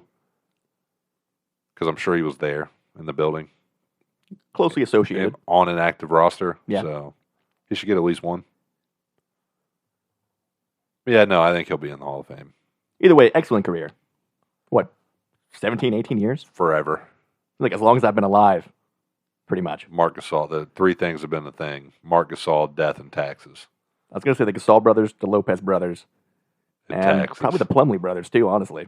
I don't even know what their age range is in the Plumlee world. I think the oldest is about 68 right now. Youngest, I think, is just turned 7. Probably. Future star. Probably already in the NBA. We'll do an all brothers draft over the offseason of NFL. We need some content there, for sure. That's tough. It is tough. You have to take the like you're drafting a pair, not one brother at a time? Or do you have to take Ooh, You we have could to do take either pairs? way. We could do either way. I think was you have thinking to take a pair. pairs. Yeah, that's probably more fun, right? Kelsey Brothers 101? Sports wise, got to be. I mean, are we doing? We did a brothers thing before, right? Like top 5 I think it was top 5, yeah. in I any think sport. Kelsey was 1. I think the NHL guys were up there. There's 3 of them, all Hall of Famers. Yeah, Kelsey, especially if he gets a 3rd ring now. I'm sure there's some baseball boys. Oh, definitely. Kelsey's got to be top NFL one though. Got to be. NBA, I mean, A lot of good ones. nothing outstanding. Yeah, but nothing though. like nothing compares to Jason and Travis for No. sure. Probably the Gasols, honestly. Yeah. It's definitely not the Morris brothers. Oh my God, no. Does Luke have a brother? Probably has at least not playing basketball, but has a brother. We'll take them. I'll take the Doncic brothers. Can I take Bronny's kids? Brown's kids. Well, yeah. OBJ's kids. Brownie's future kids. What? You mean Bronny's siblings? Well, no, I'm saying also we'll take Bronny's future Oh. kids. Okay. Great gene pool there. Yeah, true. Can only get better, right? Should. I think if you take Gretzky's brother, I think Brent scored like 2 goals. Doesn't matter. Ever. You have Wayne Gretzky. But they're the highest, of course, because you got Wayne. Yeah, that's all you need. That's a funny. They're the highest scoring brother duo in NHL history. By default, pretty much. Yeah. At least the other one has 2 goals, though. He contributed. Yeah. Yeah, Could be 2 less. it could be. But he got on the ice. That's what counts. And scored twice. Imagine being Wayne Gretzky's brother. That'd be terrible. If I played hockey, it'd be horrible. Oh, how do we overlook Peyton and Eli? Very easily. They still trump Travis and Jason, though, right? I don't know about that. Eli's worst of the four. But I think Peyton's probably the best of the four, at least for now. I don't know, dude. You could argue that Jason Kelsey's the best center of all time. Phenomenal. And you could argue that Travis is the best tight end of all time. In the argument. But 5 rings combined for Peyton and Eli. 4 if Kelsey wins this year. And counting. Yeah. Maybe. We'll see. Future show upcoming. We'll have to do that. I do want to mention the Tony Snell thing, too. I think it's worth talking about real quick. Yeah. Well, you said you wanted to mention it. Well, as a show, we should mention it. It's his 10-year to meet so yeah, he needs to be signed by. He needs to be signed to a roster by Friday. So by tomorrow, when you guys are hearing this, to hit the 10-year player package or whatever the retirement benefits of that are. He said he's really hoping for it, really relying on it. He has 2 disabled children. So hopefully somebody can, I mean, come on now. Get the 11th guy off your bench. Detroit, make a phone call. Defensive legend Tony Snell can definitely try and make some improvements there. Monty ain't doing the job. $78 million for what? 7 wins. They're even worse than last year. Which is hard to believe. It's crazy. Unless they go on a tear. And yet, I don't know the guy's name, but the guy on TikTok you keep sending me. Oh. Legend. Absolute legend. And honestly, very accurate, very correct. Yeah, not just hilarious, but man. I couldn't break it down better myself. And I don't think he's trying to be funny. I think he's genuinely angry. Yeah. As a basketball fan, you have to be. Yeah, I mean, now that football's before I was digging into the matchups and everything, I kind of just ignored basketball, but now it's basketball time. It'll be Super Bowl's over with, post All-Star break, NBA. So things really start counting. Yeah, it's basketball time. And then draft time. And then mock draft fantasy time. And then we're right back into next season. So yeah, brief basketball time, but it's there. Excited for MLB time. Yeah? Yeah. No, there's some signings here I want to talk about come spring training. So that's upcoming too, right? Stoked for that, of course. Spring training starts at the end of the month, early March. Pitchers catchers report, I think, in 3 weeks. Yeah. So springtime coming, weather warming up. One of the best times of the year. For some, but not all. Hopefully here. We'll get there. We haven't really had cold yet. It was 10, but normally we get down to 0, below 0. No blizzards. Maybe a little bit of slushy crap yesterday. For a couple days. And then, we had that one, covered the yard pretty much day. Yeah, that was about it. And it hung out for a week. Which means come the end of March, we'll get 7 inches. Yeah. As usual. Bust out the old snow, Joe. God, don't you? You wanted the snow just so you can use that again, right? Kind of, yeah. Yeah, that would be nice. Now, the All-Star starters. Oh, man. Do you feel like anybody got snubbed first? I would have gone Brunson over Dame, personally. I think that was the main standout. I love that SGA got the nod. Yeah, it's about time. So your Eastern Conference starters are Giannis, who is the captain, Joel Embiid, Jason Tatum, Tyrese Halliburton, and Damian Lillard. Western Conference is LeBron, who is the captain again, Kevin Durant for some reason, Nikola Jokic, Luka Doncic, and Shai Gilgeous-Alexander. So your biggest snub? I know you can make the case LeBron and KD probably shouldn't be starting, but who got snubbed for those two? If anybody. Kawhi, maybe? Kawhi, you could probably make a case for. But the problem is for the starters, it's 50% fan vote. Yeah. And then 25% NBA players, 25% media panel. So obviously, Kevin Durant, LeBron, Jokic, they're never going to change as long as they're in the league. I mean, Jokic shouldn't, clearly. But I do have the votes here. Some kind of shocking names on here, actually. So front court and guards is how it's broken down. So for the front court, fan rank in order: LeBron, Jokic, Durant, Anthony Davis, Alperen Sengun, I'm surprised he got so much fan vote, but I love that dude. Kawhi Leonard, Paul George, Victor, obviously, DeMontis Sabonis, and Carl Anthony Towns. Honestly, Victor will probably be an all-star for some reason. Still trying to figure that one out.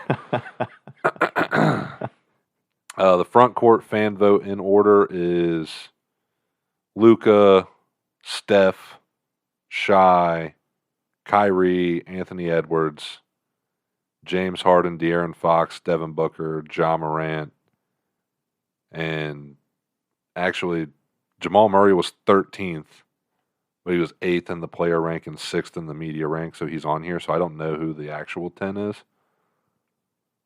But I would love to see Ant get a nod, but West front court's so as tough. a starter, it's tough for Yeah. sure. But anyways, now the Eastern Conference front court, in order fan voting: Giannis, Tatum, Joel Embiid, Jimmy Butler, Jaylen Brown, Paolo Banchero, Kristaps. That seems odd, Fan vote. but then Julius Randle, Bam Adebayo, and McCall Bridges.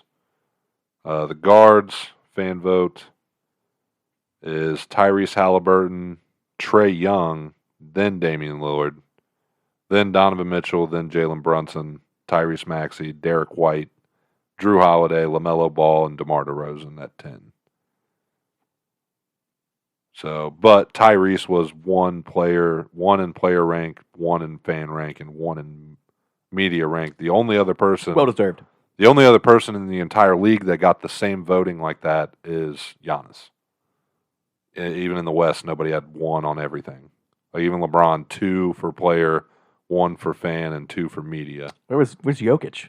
1, 2. 2 for media? No, 2 for fan, 1 for Oh, media, fan 1 for behind player. LeBron, yeah. And even Shai was 3 for fan, but 1 for media, 1 for player. So, yeah, the only 2, Tyrese and Giannis, for unanimous all-star starters, basically. So yeah, for me, besides Brunson, really the only snub. Only clear snub. Yeah, for Besides me, starter. besides Victor, of course. Yeah, I agree for starter. But we'll see what the real all-star snubs are when the full...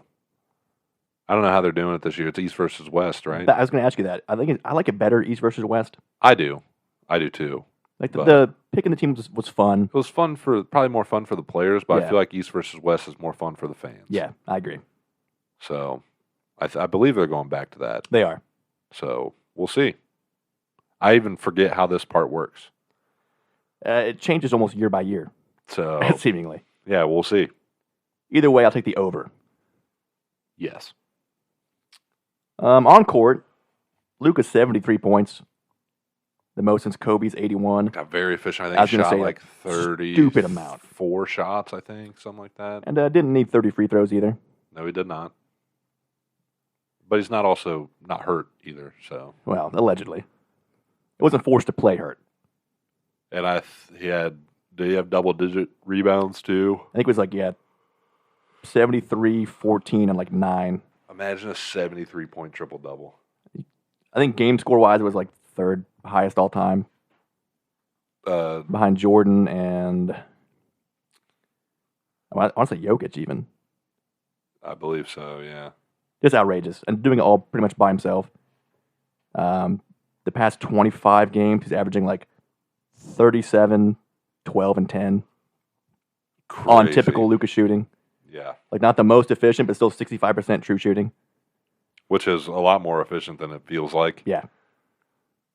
Pretty much league leading, outside of like the guys that just catch lobs. Yeah. And Jared Allen. then Embiid, which you kind of touched on already, but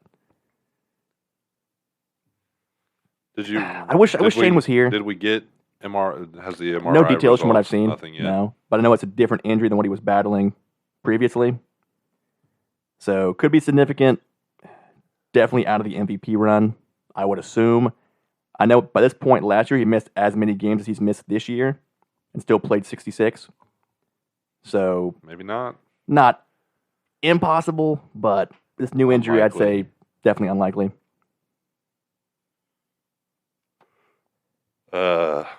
Tough for the Sixers. I don't really know what their ceiling is without him. That's a lot of offense that you're losing. I don't know if Tyrese Maxey can make up for all of it. Going to have to heavily rely on old Tobias Harris. And what better person to lean on, really? I mean, should be their number one option, in my opinion. And I think even before losing Embiid, I'm putting them at the 4 now. I think the Knicks are good enough, especially lately, after getting OG, that they're the clear 3. Yeah, I agree. Now, do you want to go team of the week or awards recaps? Oh, we can do team of the week first. Mine will be pretty brief. The Heat went 1-4. Ouch. So they lost to the Grizzlies, Celtics, Knicks, Suns, beat the Kings. So what you're saying is Terry Rozier didn't help that much. Terry Rozier has been terrible. Maybe not so scary Terry since anymore. moving to Miami. I actually had stats pulled up. See if I can get those back real quick. He said from like 22 points a game to like 13 so far as a Heat. Yeah, but I had it broken down for just in Miami. So now that tonight's finished too, his points have dropped even lower. Oh, man. So he went from 35 minutes to 29 minutes, which is not that significant. He went from 23 points to 10. And 3 rebounds, 5 assists to 6 assists. But his shooting in Miami has been awful.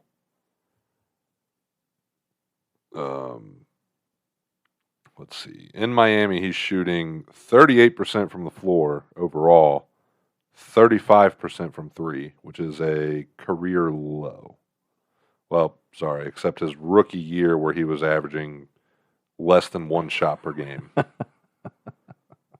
So, career low also other than his rookie year where he was averaging 2 shots a game, literally for Boston, in field goal percentage. And currently at least. But when he was in Boston, he was averaging 8 minutes a game.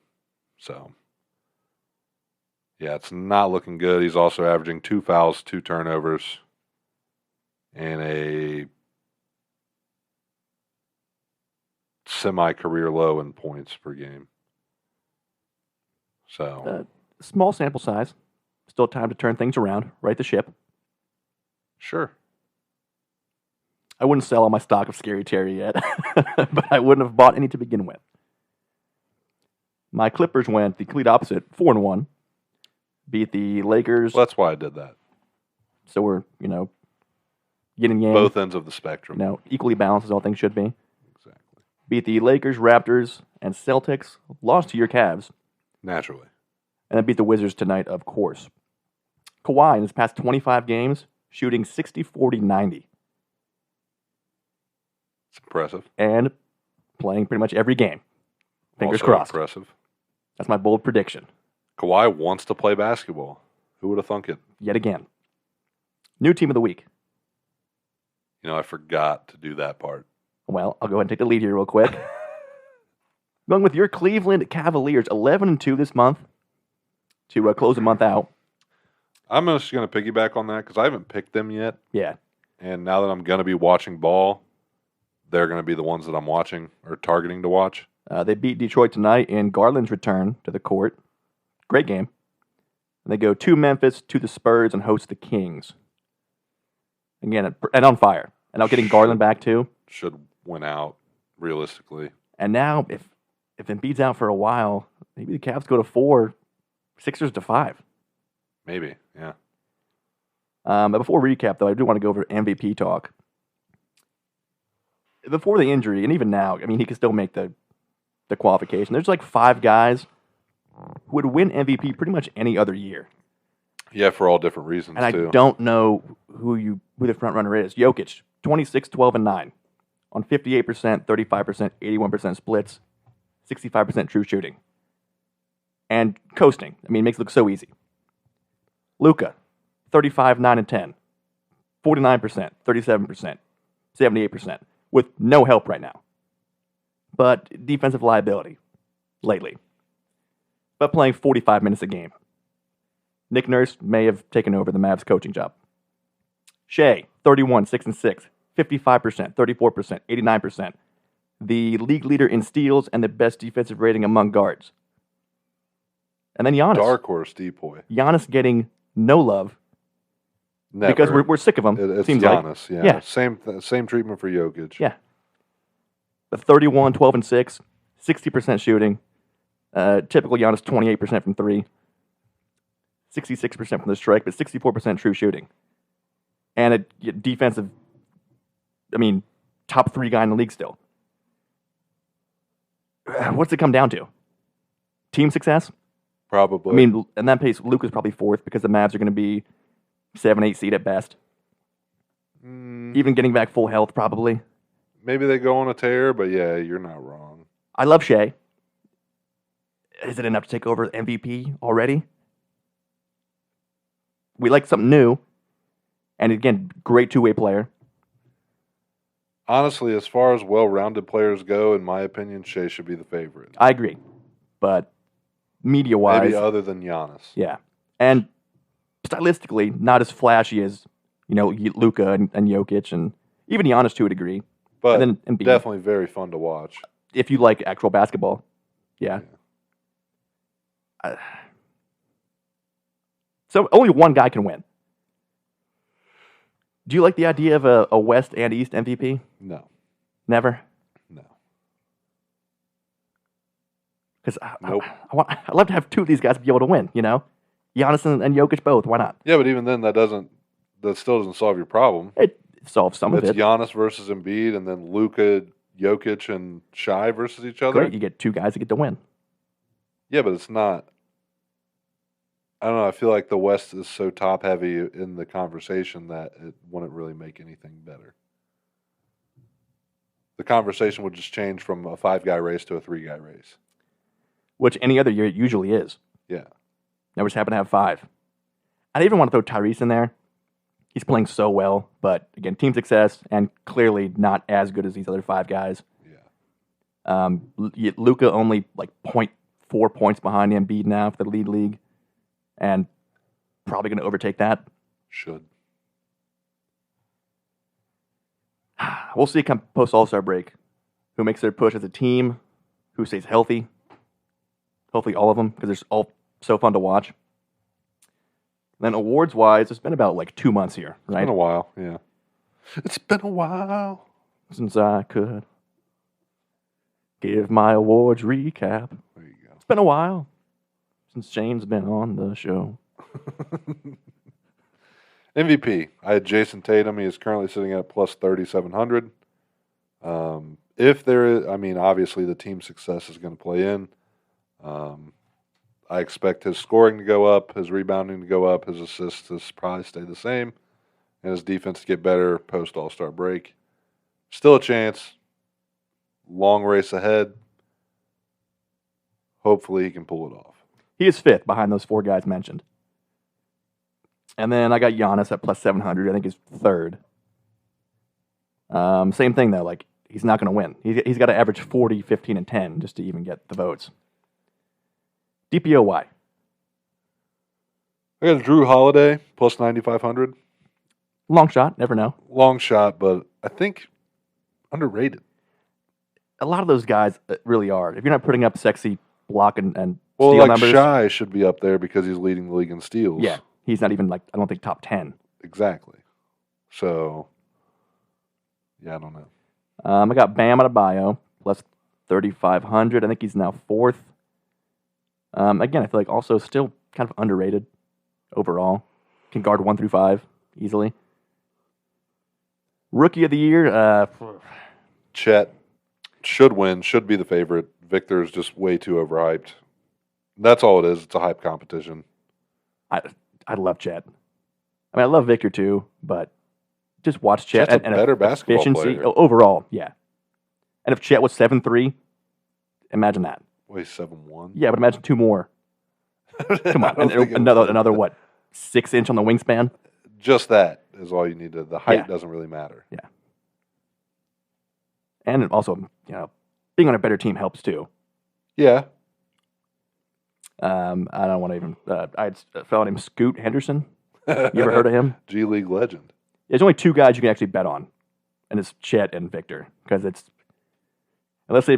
even if they both fell to the face of the earth tomorrow, one of them's still going to win. Probably. 6th man. Rui Hachimura at plus 1 million. I had Isaiah Quickly, who again no longer qualifies. At least he was not on the list. Which if he did qualify, he would be on there. I would like to think so, but no longer. Most improved. Wait. Isaiah Quickly? Emmanuel Quickly. Okay. That's like old Darius Geis, remember him? Yeah. Point guard legend. Most improved, I have Jamal Murray, who's also plus 1 million. But you would think as the typical MIP qualifications, Yeah. he probably would have won. You miss a ton of games last year. You come back putting up your 20 points per game without missing a ton of games this year. It's pretty big improvement. Now, currently there's Tyrese Maxey. And again, Shaden Sharp not even listed. Nor should he be. Who's your best record pick? The Celtics. I had the Suns. Not looking good there. ECF, I had Bucks over the Cavs. I have Celtics over Bucks. And Western, I had the Nuggets over the Warriors. Over the Suns over the Lakers. Well, that's not looking too great. And I had the Nuggets over the Bucks in the finals. Suns taking it. Jason Tatum finals MVP. Bold predictions. See, Suns taking it, but yet Tatum wins MVP? No, Celtics. I Okay. meant C's. Okay. Bold prediction. Damian Lillard first team All NBA. All-star starters, a great start. Gives me a little bit more hope than I had at the beginning of the year. I also have Shai on the second team. Flip-flop these, I think I nailed it. I'll even give you that. Yeah. But I would love to see Damian Lillard get his first team All-NBA.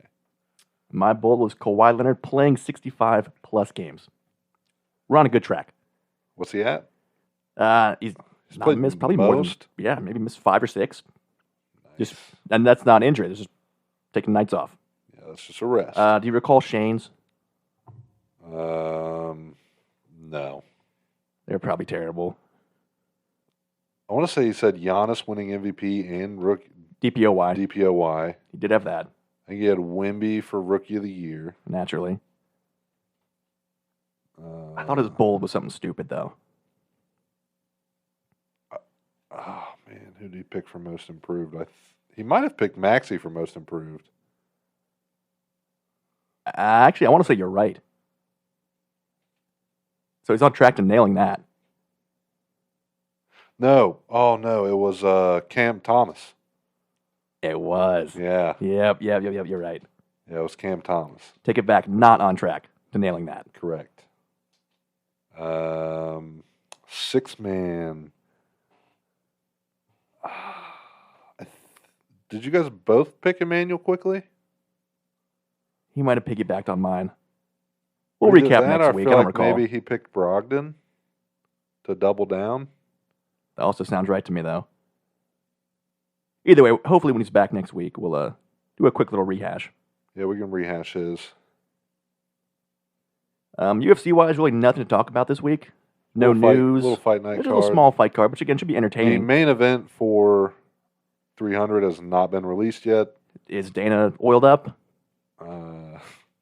Nothing? Not that I saw. Come on, Dana, get on it, man. I know you're up right now. He does have till the end of the week. Get out of the way So- early. Although it does still show an American flag as one of the opponents. So I think they have an idea. It just hasn't been signed yet. I think he's still hoping for Connor and Chandler. Probably. which I would say save that for its own thing. You don't need that for 300, Put it on the card, but it should be main eventing, I don't think. not the main event. No, The main event should be a title fight. exactly. Because I don't think they have one on there yet. Do they? No, do they? I think women's featherweight, I think Jan and That's right. Wei Li, Yes. but that might be the only one.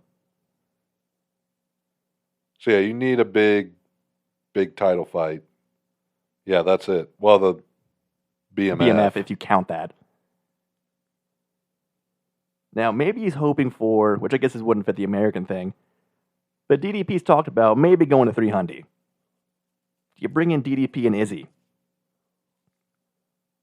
Be good. Be pretty dope. That'd be good. But time will tell. Either way, still a stack card regardless. 298, 299, and 300. Do All we know if stacked. Jamal Hill's ready to return? Nah, he's probably still 3, 4, 5 months out. Is he? I Probably. was going to say maybe they're looking to book Jamal versus Pereira. That'd be a banger for 300. I'm here for it. Again, main event. I think that'd be a good main event. They're both just super sluggers. Yeah. They'll fight eventually, though. Hopefully sometime this year. They have to. Yeah. That's kind of just the next fight for Pereira. You never know, though. If a guy is out for too long, maybe Pereira loses the interim. Well, I guess not. No, he's undisputed, It's undisputed. now. Yeah, they vacated. But this week, fun little fight card. Definitely worth checking out if you're free Saturday night. Other than that, how about a stick pick here? I believe you're up. So I'll do myself. Dig down deep and go with the United Firecracker, Heyo. which has a nice little like fuse wrapper on the end that comes all the way down the stick. It's a nice half an hour, 45-minute smoke. Yeah, $5, smaller $6. Yeah, absolute banger. Get a whole box. Why not? Nice little work smoke. Want to see weather warms back up again. Close but no cigar. A lot of options here. A lot of specific plays here. But we settle on one Zay Flowers. one. Yeah. So close to being a talented, young, great wide receiver. But no cigar. So close to a all-time kind of play. Yeah. But not quite close enough. You tried a little too hard. And I did see, I think it was Pat Mahomes' dad post-game had his cigar. He's like, this is a Lamar Jackson special blend. Straight from Cuba. Which I don't know family members also got team cigars, but why not, right? It's a party. Immediate family, probably. Do you think T Swizzle lights one up? No. Not a chance, right? No. Imagine she does. And then the cigar industry just takes off because of Swifties. And since sports and stogies would have to take off, You would think. since we're kind of niche, we're basically like we would be the Swifties, like how niche they are. We got room for a portrait here. That'd be us, dude. We're in the sports and cigar world. Correct. Right now, they're in the sports and concert world. So what better place to come over to? And we talk about music. A lot. Joe Rogan, look out, bro. All I'm saying is Taylor Swift's the only thing holding us back. Drew Estate asses just absolutely dominate the industry, as they already do to a degree. Yeah. Hey, I'm here for it. Tip Top Smoke Emporium, the biggest seller in not just the state of Ohio, but the entire country, World. or maybe the entire world. The universe. Tip Top Smoke to the moon. Tip Top Smoke on the moon. I mean, we're gonna need to smoke there eventually, right? There's only so many places to smoke on Earth. And that is tip top. It is. One day. Tip One day Top soon. Smoke, first community on Mars. Let's go, baby. That's just the beginning. Wouldn't it be dope to smoke at all of the 7 wonders of the world? Somebody's surely done that, right? Had to. That's have done somebody's that. bucket list. Yeah. That's had to have been done. You travel, you got your travel humidor with you. Yeah, for sure. And hey, why not us? Why not us? It's about time we bring that phrase back. We got to set. We got to been a set while. some goals. It's been a while, We got to set some goals for 2024. for sure. Show goals. We're a month behind. We Video. have some ideas, nothing concrete goal-wise locked in. Video. But yeah, Number 1 goal. for sure. Number 2, to be determined. Yeah. We'll get there. Maybe hanging up stuff timely in the studio. Usually it takes you about a month. Yeah, because I get up late, right? Yeah, And they got little kids next door. allegedly. And every time I nail things in the wall, usually I get like a knockback, Yeah. which I kind of feel bad about. But yeah, it's our studio. When do they go to work? Usually Kids go to school? Because you're Yeah. usually up till like 10 yeah, a.m. that's pushing it. 9, 8, 9 even. This feels like it's kind of early though, right? I guess nobody's home. Yeah. It's like I'm not gonna hurt anything, you know. Yeah, that's a weird, like that's Either when way, you but should be before- targeting it. Before next show, our new pieces will be hung up. Why don't you just go with anchors and drills? For that piece, actually, that might. Well, no. Probably need it. Yeah, we'll honest. see. We'll see. I have an anchor. Definitely no tax. That's for sure. Correct. You wanna give it a little teaser here? No. Full picture next week. Yeah. All right. Well, maybe. Allegedly, Yeah, well, that one's on Austin, guys. it's in the works. Yeah, that one's on Austin. If that doesn't take place, know where to point your blame. It wasn't me. Okay, Shaggy. Let's go to bums of the week. Big bums. Again, we could probably do like 10 this week. So we lumped them all together. We got the Lions and the Ravens. Bums. And I'm not sure who I'd even vote for, honestly. Because of my bias, I would go Baltimore, but Out of the two, I would too, but my vote's locked in. as it should be. The NBA refs, specifically for the... Who are they playing? I just watched it. This is Friday, right? I It wasn't the believe Bucks so. game. There was an ejection on a free throw because the guy handed the ball to the ref, and the ref just had enough. It wasn't like a hard toss. It's like a light toss. Hey, ref, here's the ball. It was Max Strus. Yes. Was it against the Bucks? Had to have been. Either way, gentle handle Yeah. to the ref.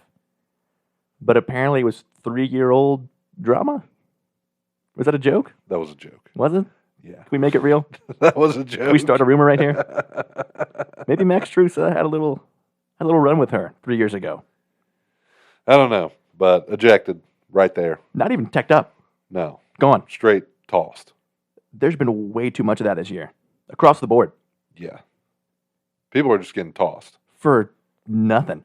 Nothing. I mean, you handed the ball to a ref when the ref is supposed to have the ball for a free throw. Like, underhand. Here, miss. Take this. Yes. Get out of Tossed. here. Get out of here. How dare you think I can't grab the ball myself? Go to the locker room, bum. How dare you think I can't grab that ball by myself? Oh, sorry. Sorry, ma'am. My bad. I had the ball in my hand. You wouldn't have grabbed it by yourself. If you would have dropped it, tossed. Yeah, 100%. It's gone. There's no winning. Like, you're getting tossed no matter what. Like, he didn't say anything. We saw it from different angles. He just gently hands the ball to her Yeah. You should be fired. immediately. Yeah. Honestly, probably 90% of the refs should be fired. Agreed. In every game, there's some kind of incident like that. But any egregious ejection, you should be removed immediately. You shouldn't even be allowed to finish officiating the game. Bring in the They bench should ref. do like WWE guest referees, where just some dude runs out of the crowd ripping his clothes off and he's got a ref uniform on.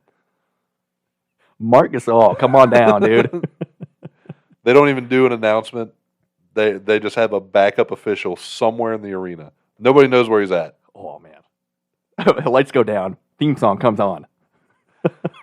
You just see him running down the stairs onto the court. I'm here for it. It'd bring a level of excitement. Then he immediately ejects somebody. But little did we know they had a second guy because that was the fall guy.